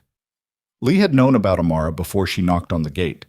The only way that was possible was if Lee had known about her grandmother. And the only way that meant anything was if whatever the grandmother had told the girl, the man in the hills, the healing, the timing of when she might come, was something Lee had also been told, by the grandmother herself, or by someone who had access to what the grandmother knew. An old woman from this neighborhood, Amara had said, a long time ago, and Lee had operated in these hills for 30 years. He was still building the architecture of that thought when the perimeter alarm went active on Sector 4, the north side. The blind spot between the 2 exterior cameras that his security architect had flagged 18 months ago as a vulnerability requiring additional coverage, and which Tae-jin had signed off on remedying, and which had not yet been remedied because the contractor doing the estate's network upgrade had run 3 months over schedule and nobody had made it a priority. He was on the intercom before Ryu's voice came through. Sector 4. I see it, Ryu said. Movement. More than 2. The thermal is showing. A tight pause. 6 individuals. They came over the North Ridge, same approach as Lee's people this morning, but from a different vector. They're not Eastern Compass. The tactical profile is different. Hwang. Yes, sir, and they're moving fast. This isn't reconnaissance. Tae-jin looked at the Sector 4 camera, which showed the North Garden wall and above it the dark ridge and nothing else because the cameras in that zone were not thermal. He looked at the time. 9:43 p.m. Amara's mother, name unknown to him still, the staff had called her Ms. Brooks. Amara's mother, the woman who worked 3 jobs on Tuesday, was currently being escorted up the lane through 600 people by Song Jae-won and 2 parallel guards. Get Amara to the interior safe room, he said. Now. Yoon goes with her. Yes, sir. And pull everyone from the outer gate except 2. I need bodies on the North Garden wall in the next 4 minutes. Everything we have inside. That leaves the gate at minimum. I know. He looked at the monitor, at the crowd pressing the gate, at the 6 heat signatures moving in from the North Ridge with the fast, low movement of people who are not here to negotiate. Hwang made his calculation, he said. The crowd on the south side keeps our exterior team pinned at the gate. He goes over the North Ridge where the camera coverage is thin, and our interior response has nowhere to come from except the gate detail. He looked at the Sector 4 feed. He's right. It's a good plan. Ryu said nothing for a beat. We can repel 6 with 4 interior guards if we reach the wall before they clear it. Go, Tae-jin said, and get Choi on the phone. I need him to push through the crowd from the south lane regardless of the obstruction. Any vehicle, any speed, Any damage to the gate structure that's necessary. I need bodies inside this estate in the next 6 minutes. He released the intercom. The study monitors showed him everything and nothing useful simultaneously. He could watch the sectors, but the Sector 4 camera showed him a wall and darkness above it, and not the 6 people coming over the ridge, because the thermal array that would have shown him that was 11 meters to the left of its proper mounting position because the contractor had run 3 months over schedule. He stood up from the desk. It was not a fluid motion. It required both hands on the desk surface, both arms taking the weight while the legs found themselves. The right one dragging into position with the grinding uncooperativeness of something that had given a great deal already tonight and was not enthusiastic about being asked for more. He got upright. He stood. He breathed. The corridor outside the study led to the main hall, and from the main hall a secondary corridor ran north to the interior courtyard that abutted the north garden wall. If he was going to be anywhere near what was happening in the next 4 minutes, the north corridor was the direction. He could not fight. He understood this with the clear-eyed practicality of a man who has always known the difference between what he could and could not do.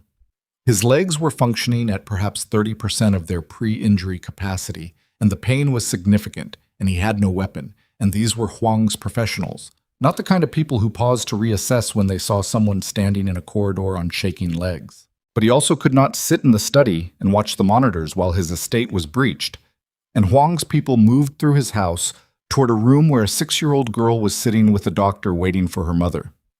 He moved into the corridor. The north wing was quieter than the rest of the house. It was the residential section, the rooms that functioned as staff quarters and storage, less trafficked than the main sections, the kind of architectural space that a security plan leaves slightly under-resourced because the primary threat vectors are the obvious ones. The corridor was long, lit by the recessed lighting that stayed at half power overnight, and at the far end of it Tae-jin could hear, faintly, the sound of the exterior wall, the specific resonance of stone under physical impact. They were already at the wall. He moved faster. His right leg was not going to cooperate with faster. It dragged more severely at speed, the compromise between urgency and what the neurology could manage resolving in favor of a lurching, uneven gait that was not dignified and not quiet on the stone floor, but was covering ground, and the ground was getting covered, and at the end of the corridor the door to the interior courtyard was ahead of him. He heard Ryu first, his voice, sharp, giving commands in the specific clipped register of someone managing a physical confrontation in real time. Then something that was not a voice. Impact, hard, the sound of a body meeting a surface with more force than the surface was designed to absorb. Then the tactical radio on the wall mount crackled and went silent, which meant either the radio was broken or the person carrying it was no longer carrying it in the upright, conscious way. Tae-jin pushed the courtyard door. The courtyard was a walled space, open to the sky, used in other seasons for whatever a courtyard in a sealed criminal estate gets used for, which is not much. Some of the kitchen staff ate lunch here in summer. Right now it was dark, lit only by the overspill from the corridor and from the motion-activated floods on the north wall, which had activated and were throwing hard white light across the space. 2 of Tae-jin's interior guards were in the courtyard. One was upright, engaged with a figure in dark clothing in the controlled close-range way of trained men who are evenly matched and know it. The other guard was on the ground, not moving, positioned against the base of the interior wall with the specific stillness of someone who has been removed from the situation. Above the north wall, 2 more figures were in the process of coming over. Hands on the top, legs swinging, the practiced wall clear of people who have done it before. Ryu was not visible. Tae-jin looked at all of this in approximately 2 seconds, the assessment running on the faster parallel track that operates below conscious thought in people who have spent enough years in situations that require rapid assessment. 2 over the wall, 1 engaged with his guard, 1 guard down, Ryu's location unknown, and the 2 coming over the wall were going to be in the courtyard in the next 8 seconds. He saw the radio on the ground, 3 meters away, near the wall. Ryu's radio. He could see the distinctive handle, the Black Dragon frequency marker on the side. He moved toward it across the courtyard, and the 3 seconds that took were the most exposed 3 seconds of the entire evening because he was in the open, lit by the floods. Moving wrong, the drag of his right leg visible and severe, and the figure in dark clothing who was engaged with his guard looked at him across the courtyard and made the instant calculation that a man moving that way was not a threat. That calculation was not entirely wrong. It was wrong enough. Taejin reached the radio. He got down, not gracefully, not controlled, a controlled collapse to one knee, and picked it up and keyed the broadcast channel. Choi, North Courtyard. Now. How long? Static. Then Choi's voice, compressed with effort. Pushing through the gate, 90 seconds. The crowd, 90 seconds. He looked up from the radio. The two figures had cleared the wall and were in the courtyard now. 4 of Huang's people total in the space, with his one upright guard managing one of them and the other 3 unengaged. They looked at him. At the radio in his hand, at his legs. The one closest to him took a step forward. Then the courtyard door, the door from the main corridor, not the north wing door he'd come through, opened and Amara was there. Not Dr. Yoon, not a guard. Amara Brooks, pink coat, cracked phone in her hand, standing in the doorway of the courtyard with the absolute stillness of a child who has walked into a situation she did not expect and is processing it with the same focused, unhurried attention she brought to everything. Every person in the courtyard looked at her. In the half-second of collective reorientation that followed, Taejin saw Ryu. He was behind the group near the east wall. He had been there the whole time, flat against the stone, blood on the side of his face from somewhere above his left eye, moving now toward the nearest of Huang's people with the contained economical movement of a very large man who has been waiting for the moment when the opposition's attention is divided. Taejin looked at Amara. "Go back inside," he said. His voice came out completely level, which cost him something. "My mom is at the gate," she said. "I heard her on the radio. She's at the outer gate, and nobody's letting her in." One of Huang's men moved toward her. Not fast, calculated, the deliberate movement of someone intending to use her as leverage rather than cause her harm, which made it worse rather than better. Because leverage was the objective, she was the objective. The entire evening's operation collapsed down to this moment, in this courtyard, with this child standing in a doorway. Taejin pushed himself upright from the one-knee position. It took everything he had in both arms and whatever his legs were still capable of contributing, and what they contributed was marginal, but it was enough, and he was standing, and he was between Amara and the man moving toward her before the man had covered half the distance. He was not able to stop the man physically. He knew this. He stood anyway because the calculation was not about whether he could stop the man physically. The calculation was about whether he was willing to not stand between a 6-year-old and the thing moving toward her, and that calculation had already resolved itself. Ryu hit the man from the left side with the force of someone who has been storing the energy of the entire evening for exactly this expenditure, and the impact drove both of them into the courtyard's east wall, and Ryu's follow-through was fast and thorough, and when it was done, the man was on the ground and Ryu was upright, breathing hard, blood streaming freely from the cut above his eye in the way head wounds bleed copiously and without particular concern for the inconvenience. The remaining 3 of Huang's people reassessed. They reassessed because Choi's vehicle had just come through the estate's north service entrance, the smaller gate, the one that required a code and that Choi had apparently acquired the code for and had used it. And the vehicle's headlights were flooding the north side of the courtyard, and Choi was out of it before it stopped moving. And behind Choi there were 3 more of the estate's guards, and the ratio of the courtyard had just shifted in a way that was not favorable to continued engagement. 2 of the 3 retreated. Back to the wall, over it, the practiced reversal of the entry, gone into the dark above the ridge. The third stood for a moment in the courtyard with the headlights on him, and then made the same decision and moved to the wall and was gone. The courtyard was quiet. Choi moved to Ryu. Ryu waved him off with one hand. Not injured beyond the head wound, the wave said, "Leave it," and turned to look at Taejin. Taejin was still standing. He was standing because he had not yet made the decision to stop, and his body had not yet made the decision for him. And for this moment, this particular and very specific moment, in the north courtyard of his estate with blood on the flagstones and Ryu's head wound, and Amara behind him in the doorway, these conditions still obtained. "She's at the outer gate," he said. His voice was steady. "Amara's mother. Let her in." "Yes, sir," Choi said.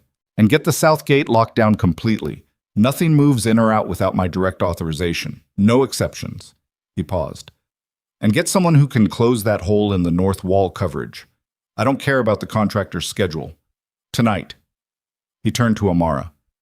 She was looking at Ryu's head wound with the calm, focused concern of someone who has noted a problem and is determining what the appropriate response is. She looked up at Tae-jin. Is he going to be okay? She said. Yes, Tae-jin said. She looked at the man on the ground, conscious, not moving, Choi already crouching beside him with the controlled efficiency of someone securing a situation. She looked back at Tae-jin. What happens to him? He looked at her for a moment. Then he looked at the man on the ground, at Choi, who was watching Tae-jin with the patient attentiveness of someone waiting for an instruction. Secure him, Tae-jin said. No harm.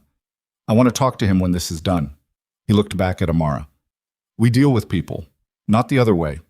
She held his gaze for a moment, then she nodded, a small, grave nod, the kind that indicates genuine consideration rather than automatic agreement. His legs chose that moment to finish their input on the evening. The right one simply stopped, the nerve signal dropping below the threshold of function without warning, and the left one was not sufficient to hold him alone, and he went down. Not completely, not the full ground contact fall, because Ryu was there and Ryu had him by the arm before the descent became complete, and it resolved as a controlled kneel rather than a collapse. But there was nothing graceful about it, and there was no version of it that didn't happen in front of everyone in the courtyard. He was on one knee on the flagstone. His right hand was on the ground.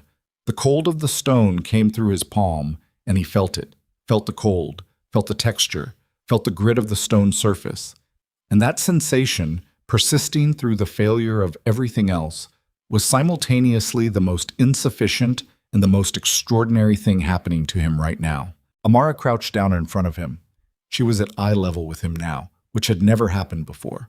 She looked at him with those direct, unshifting eyes, and she put both her small hands on his knees, right there in the courtyard, without being asked, without preamble or announcement. The heat came back. It came back faster than the first time. Not building, but arriving. The door already open the way she had said it would be. The pathways already mapped. The signal traveling the route it had learned last night, and covering the distance at a speed that his nervous system apparently now recognized. He felt his right leg. Fully. Both legs, from hip to foot, the heat and pressure and specific sensation of a body that was damaged and exhausted and being asked for more than it had available. He put his hand on his flagstone and pushed. He got his left leg under him, then his right. He stood with Ryu's arm and with Amara's hands on his knees, and with the combined residual will of a man who has just run out of every other resource and found that will, when reduced to its pure form, does not require a body that cooperates. It simply requires a direction. He was standing. Amara stood with him, her hands staying on his knees as long as the geometry of their different heights allowed, and then she stepped back and looked up at him, and her expression had something in it now that was new. Not quite satisfaction, not quite relief, something that existed between them that didn't have a clean word. From beyond the estate wall, from the south side where the crowd still held and the cameras still ran and the lane still churned with 600 people who had come to this hill because they had heard something, came a sound that was different from the crowd sound of the last several hours. Not pressure, not the collective murmur of people waiting, something that built from the bottom of the crowd upward, rolling, getting larger. Someone in the crowd had seen the feeds. The interior courtyard's flood activation had tripped a camera that broadcast to the estate's exterior display system. The screen mounted above the main gate that was normally used for security announcements and that was currently running a live feed of the north courtyard because nobody had switched it off. The crowd had just watched Kang Tae-jin stand up. The sound coming over the wall now was not anger, not pressure, not the dangerous resonance of a mob approaching threshold. It was something rawer than that and harder to characterize. And Tae-jin stood in his north courtyard with blood on the flagstones and Ryu's wound and Choi's guards at the wall, and Amara beside him, and he listened to it rise. Then the outer gate intercom crackled and Choi's voice came through it with the particular flatness of a man delivering information that does not yet have a category. Chairman, the woman at the gate. A pause. She says her name is Nadia Brooks. She says she's Amara's mother. She also says... Another pause, longer. She says she has a letter for you. She says an old man gave it to her in the crowd. She says the old man told her to make sure you read it tonight, before you make any decisions about tomorrow. Taejin looked at the intercom, then at Amara. Amara was looking at the intercom too. Her expression had shifted in a way he had not seen before.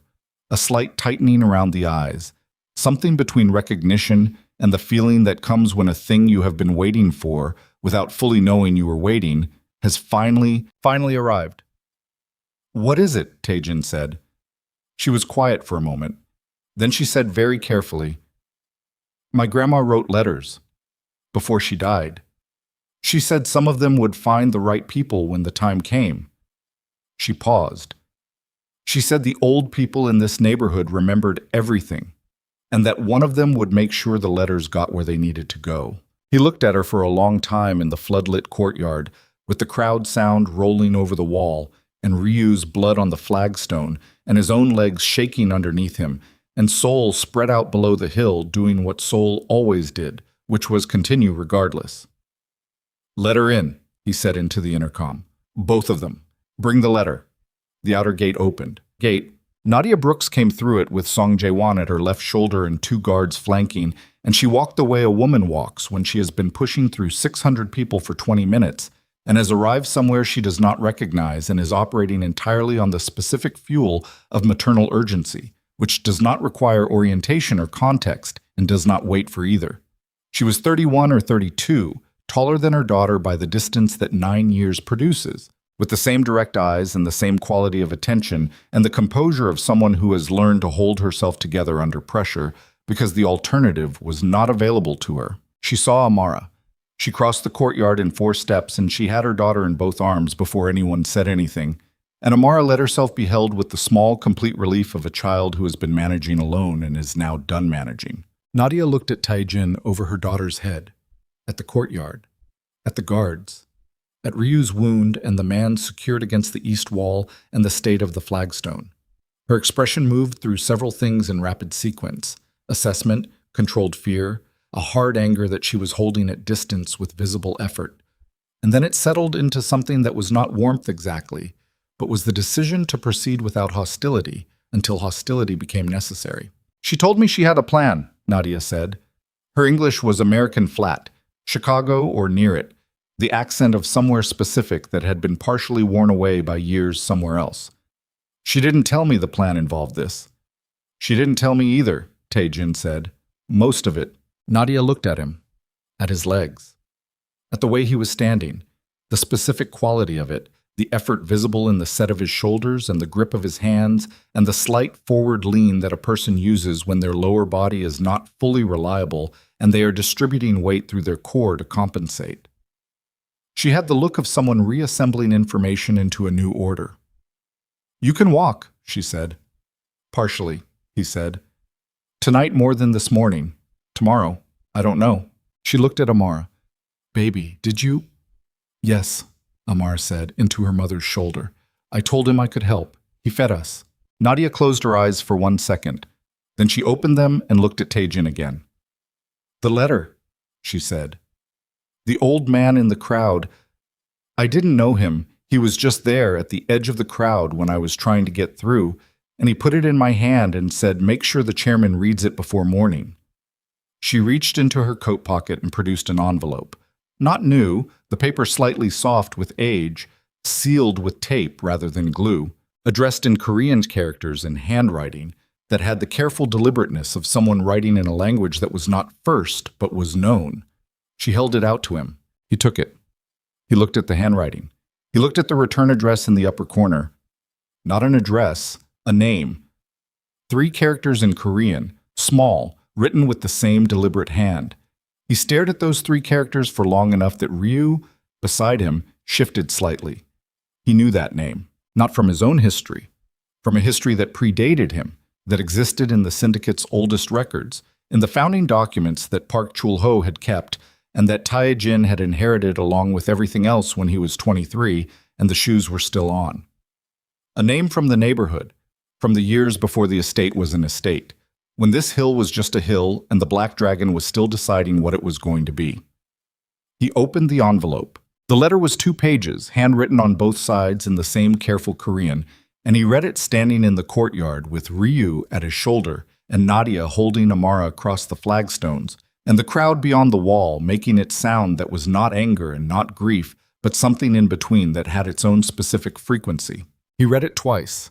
Then he folded it and put it in his jacket pocket and stood for a moment with one hand pressed flat against his chest where the letter was, which was not a gesture he had intended and was not one he would have made if he had been thinking about what his hands were doing. Ryu said nothing.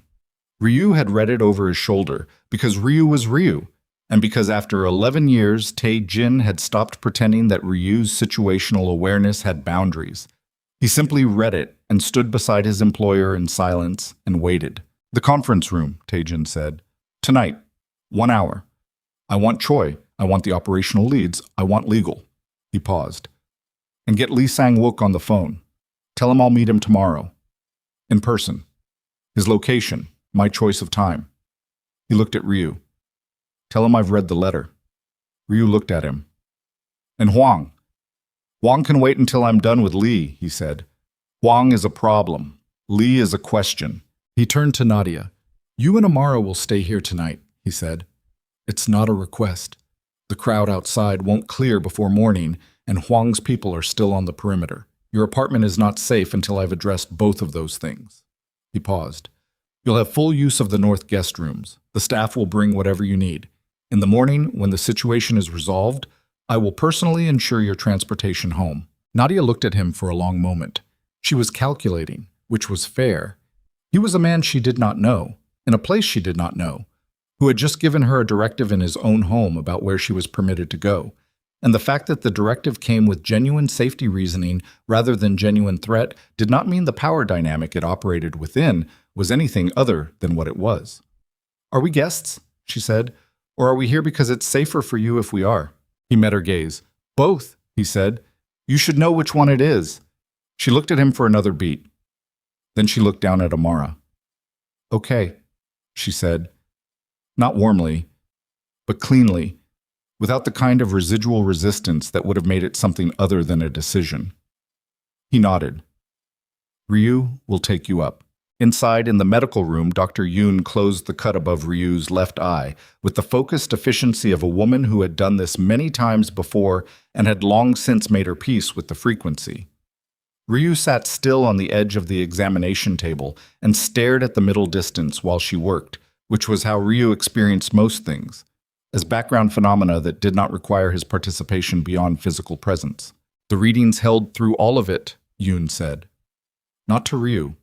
To Tae-jin, who was in the chair by the window because he had finally, without ceremony, sat down, which his body had been requesting for the past hour. Even after the exertion in the courtyard, even after the fall, the L3 through L5 conduction is still active. She pressed a closure strip over the wound and stepped back to assess. "I don't understand why the physical trauma didn't interrupt it." "The girl touched him again," Ryu said. "In the courtyard, after he went down." Yoon looked at Tae-jin. "Yes," he said. She was quiet for a moment, then, "The letter. You don't have to tell me what's in it." "No," he said, "but I'm going to." He took it from his jacket and held it for a moment, feeling the slight weight of the folded pages. Then he told her what it said, not reading it aloud, translating it, which is different, which requires the additional step of choosing words, which means the content passes through you before it reaches anyone else. The woman who had written the letter was named Han Geum-ja. She had lived on this hill for 40 years, in the neighborhood below the estate, before the estate was the estate. She had known Park Chul-ho. She had known, peripherally, a young man named Kang Tae-jin in the years before the shooting, the way people in a neighborhood know each other through proximity and repetition rather than intention. She had known what the Black Dragon was and what it did, and had coexisted with that knowledge the way people in neighborhoods coexist with things that are larger than them and that they have not chosen, which is to say carefully and without loudness. Han Geum-ja had also, for reasons the letter did not fully explain, but gestured at with the circumspect phrasing of someone writing about things that don't have clean categories, known things.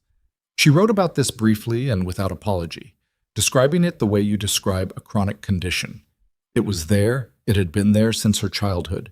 It was not something she had sought or cultivated, and it was not something she fully understood. And she had spent most of her life trying to decide whether the responsible use of it was to act on it or to stay quiet.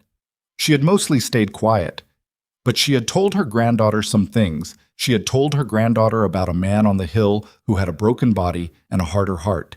And she had told her that the heart was the one that needed the work, and that the body would follow if the heart moved first. She had also written about Lee Sang-wook. She had known Lee for 30 years, which was how long Lee had operated in these hills, which predated the Black Dragon and predated Huang and predated every current organization, Lee being the particular kind of figure who precedes everything because he has made himself into infrastructure rather than operation. She had known what Lee was. She had also known that Lee had recently learned, through his 30 years of embedded neighborhood intelligence, that Han Gyumja's granddaughter was coming to Korea, that the granddaughter had the knowing to a degree Han Gyumja herself had not, and that Lee intended to be in position when the girl arrived because Lee understood, as Lee always understood, that the thing with the most value in any landscape is the thing that cannot be replicated or manufactured or bought through ordinary channels. She had written the letter to counterbalance that, to ensure that when the time came, Taijin would know what Lee knew about Amara, and to ensure he would know one other thing, that Lee's interest in the girl was not exploitation in the crude sense. Lee was 61 years old. Lee had a son who had been in a facility in Bundang for 11 years with a spinal injury of his own, sustained in a car accident when the boy was 19.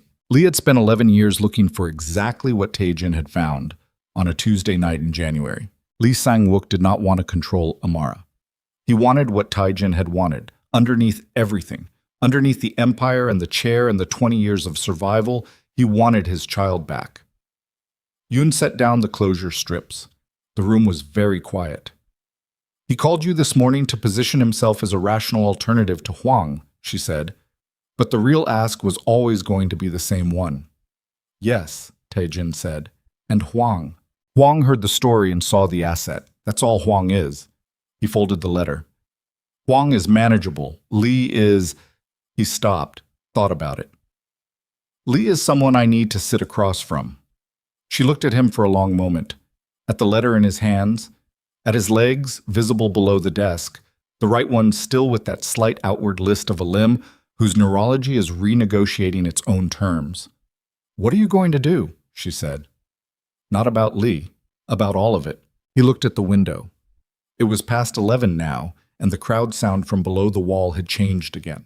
Lower, more dispersed, the sound of people who have been standing for hours and are beginning to resolve into smaller groups, some leaving, some staying, the collective organism of it redistributing its weight. On the monitor grid, the gate camera showed the outer lane less dense than it had been at 5 o'clock. The media vans still there, but their crews increasingly concentrated near their equipment rather than at the gate. Tonight, he said, I'm going to sit in a conference room with my operational leads and begin the process of separating what this organization owns from what it does. He paused. That's going to take time, more time than tonight, but tonight is when it starts. He looked at the letter. Tomorrow, I'm going to meet Lee Sang-wook and tell him that the girl is not available, to him, to Huang, to anyone. And I'm going to tell him why in terms he'll understand, which is to say in terms of what happens to anyone who approaches her. Another pause. And then I'm going to tell him what the letter says about his son, because she deserves to know the full situation, and he deserves to know the full situation, and what he does with it after that is between him and whatever he believes about what is and isn't possible. Yoon looked at him. You're going to offer to let him meet her. I'm going to tell him the truth, Taejin said, that I don't own the girl, that nobody owns the girl, that if she chooses to meet him, that's her choice and her mother's and mine to facilitate, or not based on whether it's safe for her. He put the letter back in his pocket. Lee will understand that framing. It's the only one that ends this without further escalation.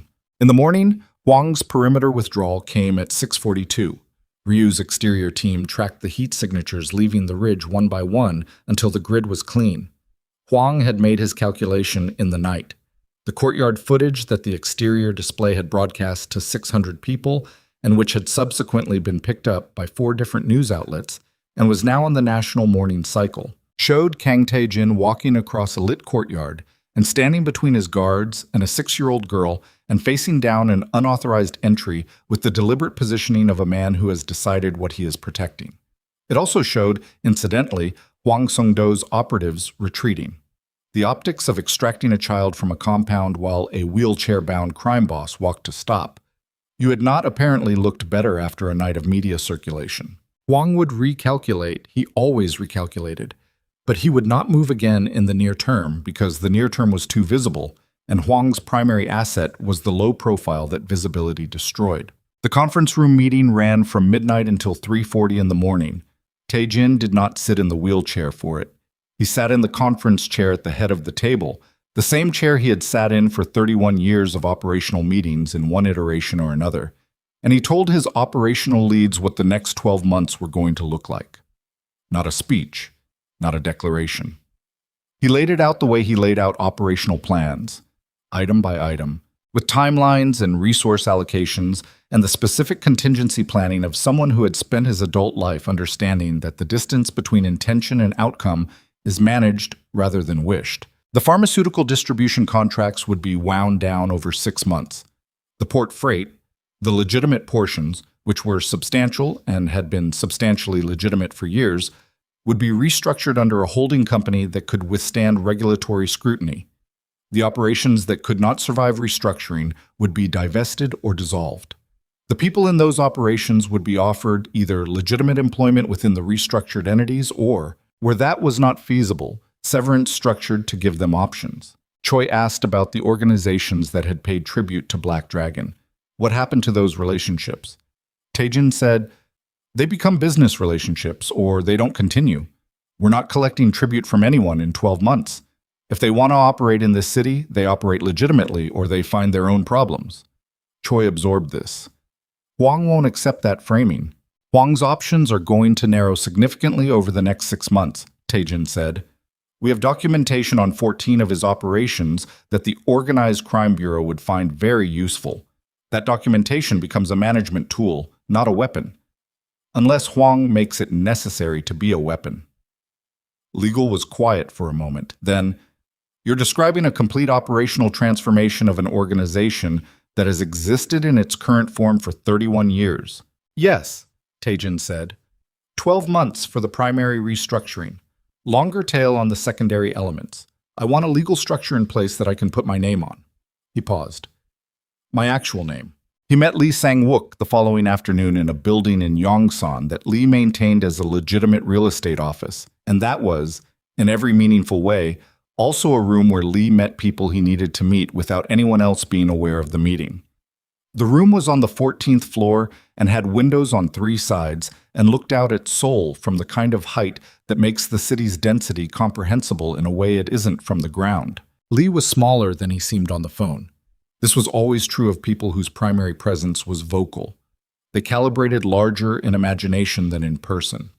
He was lean, gray-haired, dressed with the quiet expensiveness of someone who spends money in ways that don't announce themselves. And he stood at the window when Tae-jin came in and turned around with the unhurried ease of a man who has arranged his life so that things come to him rather than the reverse. He looked at Tae-jin walking across the room without a wheelchair, and his expression changed. Not dramatically. A small shift in the region around his eyes, a fractional adjustment of the set of his mouth, the kind of change that occurs in people who have spent decades controlling their faces when something arrives that bypasses the controls. They sat across from each other at a table that had nothing on it. "The letter," Lee said. "Yes, Han Geumja." He said the name with the weight of someone who has been carrying it a long time. "She died 8 months ago. I paid for her burial through intermediaries because she wouldn't have accepted it directly." "She knew you for 30 years, Tae-jin said. "Since before you were in this business," Lee said. She was a woman who knew things and kept most of them to herself, and occasionally, when she decided the situation required it, she used them." He looked at his hands on the table. "She told me about the girl 2 years ago. She told me Amara had the same ability she had, stronger, and that the girl would come to Korea eventually because Nadia, the mother, had run out of options in Chicago, and Korea was the next option. She told me that when the girl arrived, she would go to the hill. He paused. She told me she had already told the girl about the man on the hill. She told you all of that? Yes. He looked up. She also told me that if I moved on the girl, if I tried to use her, to take her, to control the situation in the way that I control situations, she would make sure that the documentation she had on 30 years of Eastern Compass Alliance operations would reach every relevant authority simultaneously. A pause. She had been collecting it for 30 years. She was very thorough. Tae-jin looked at him. She played you. She played everyone, Lee said, and something in his voice on the word everyone had a texture that was not quite admiration and not quite grief. She set the board so that the only way any of us could get what we actually wanted was to behave correctly. He looked at the window. At Seoul. I am 61 years old. My son has been in a facility in Bundang for 11 years. I have spent 11 years trying to buy what cannot be bought and arrange what cannot be arranged. I am not a man who is accustomed to running out of options. He looked back at Tae-jin. And then an old woman in a neighborhood told me there was a child who might be able to do what 11 years and more money than I want to calculate could not, and also told me there was nothing I could do to get to that child except sit down and wait and behave. Tae-jin sat with that for a moment. The embedded asset, Kim Yong-soo. I needed to know when she arrived, Lee said. I wasn't going to move on her, I needed to know. You were going to ask me? Yes. So ask, Tae-jin said. Lee looked at him for a long moment. The smooth, unhurried quality of his manner had not disappeared, but underneath it now something else was visible. Not vulnerability exactly, but the specific quality of a man setting down a management tool and speaking without it for the first time in a long time. I would like to meet her, he said, with her mother's permission and yours, in whatever context and with whatever conditions you determine are appropriate. He paused. I am not asking for a guarantee. I understand that I have no standing to ask for guarantees. I'm asking for the possibility. Tae-jin looked at him, at the window, at Seoul beyond it. That's not my decision, he said. I'll bring you her mother's answer. Nadia Brooks sat in the north guest room with her feet pulled up on the chair and a cup of tea the kitchen staff had brought her, and she listened to Tae-jin explain the situation with the contained, watchful attention of a woman who has raised a child alone in foreign countries on insufficient money and has learned to assess risks with the specific accuracy that survival calibrates. When he was done, she was quiet for a moment. Then she said, "What did you decide to do with her when she first walked in?" "I fed her," he said. "That was the extent of my plan. And then she touched my knees, and I felt the floor," he said. And the plan changed. Nadia looked at him for a long time. Then she looked at Amara, who was sitting on the bed in the corner of the room, reading something on the cracked screen phone with the complete absorption of a child who has exhausted the excitement of the previous night's events and returned to her own interior life. "She's been doing this since she was 4, Nadia said, quieter. "Not this exactly, but small things. Her grandmother said to let it happen and not make it into something it wasn't. She said it would find its own shape." She wrapped both hands around the teacup. "I didn't know she came here the first night. She told me she was in bed." She looked at Amara. "Baby." Amara looked up from the phone. "You heard what he asked." "Yes," Amara said. She put the phone down. She considered it with the same focused seriousness she brought to everything. "His son," she said. "How old is he?" 30, Tae-jin said. She nodded slowly. "It's different when people are older," she said. "It takes longer. My grandma said the older the body, the longer it takes to remember how." She looked at her mother. "But it works." Nadia looked at her daughter for a long moment with an expression that contained about 15 years of maternal complexity in it. Then she looked at Tae-jin. "One meeting. Here, not his place. I'm in the room."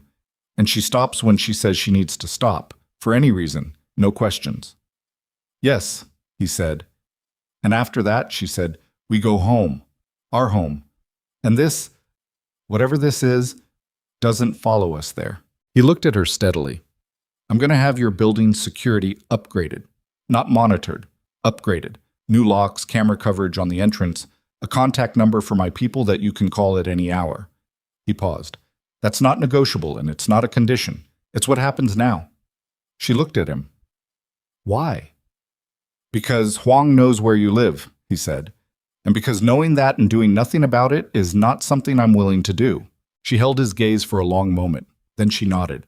One nod. Clean. Lee Sang-wook's son was named Lee Jun-seo, and he arrived at the estate 3 days later in a medical transport vehicle with 2 nurses and the particular stillness of someone who has spent 11 years being transported by other people and has made an accommodation with it.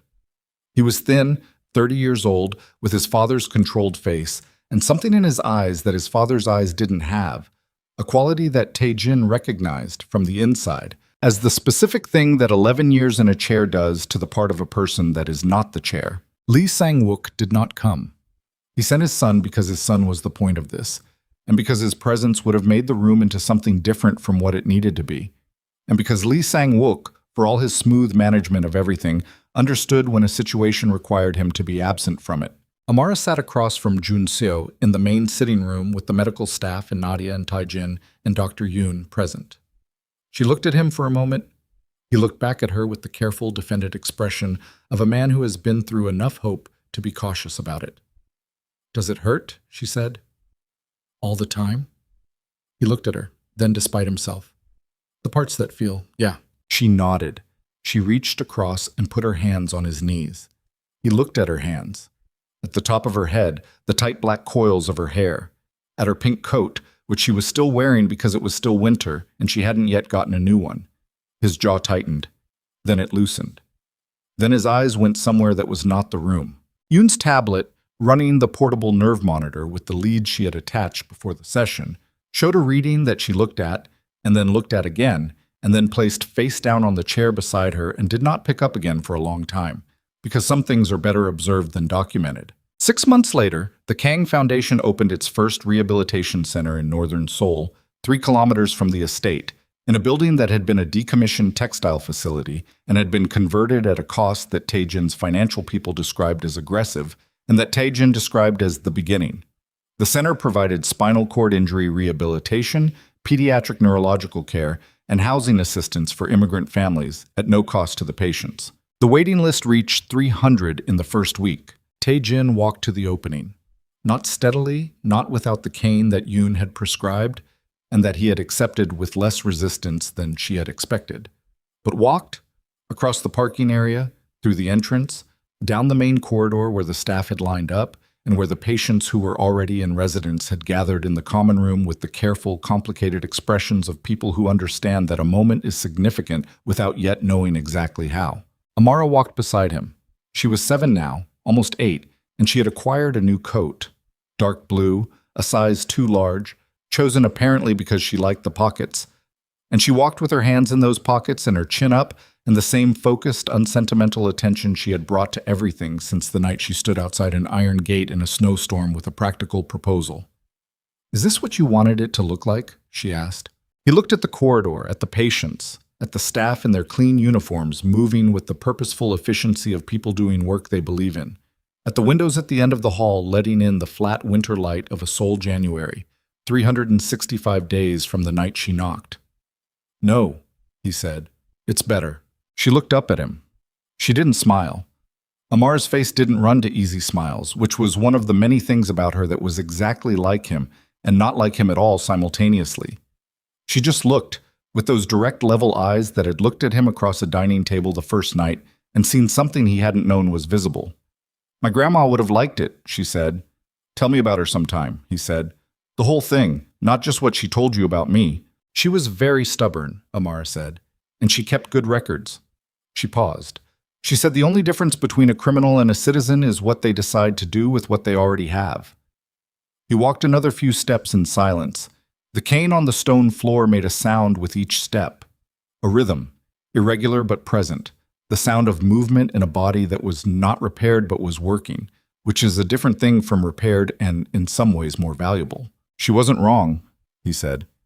At the end of the corridor, the common room opened up, and the patients inside turned to look, and the sound of the place, voices, equipment, somewhere a child laughing, came forward to meet them, and Kang Tai-jin, who had built an empire through fear and spent 20 years in a chair and had his life walked into by a 6-year-old in a pink coat on a Tuesday in January, kept moving toward it, one step, then the next, the cane finding the floor answering back,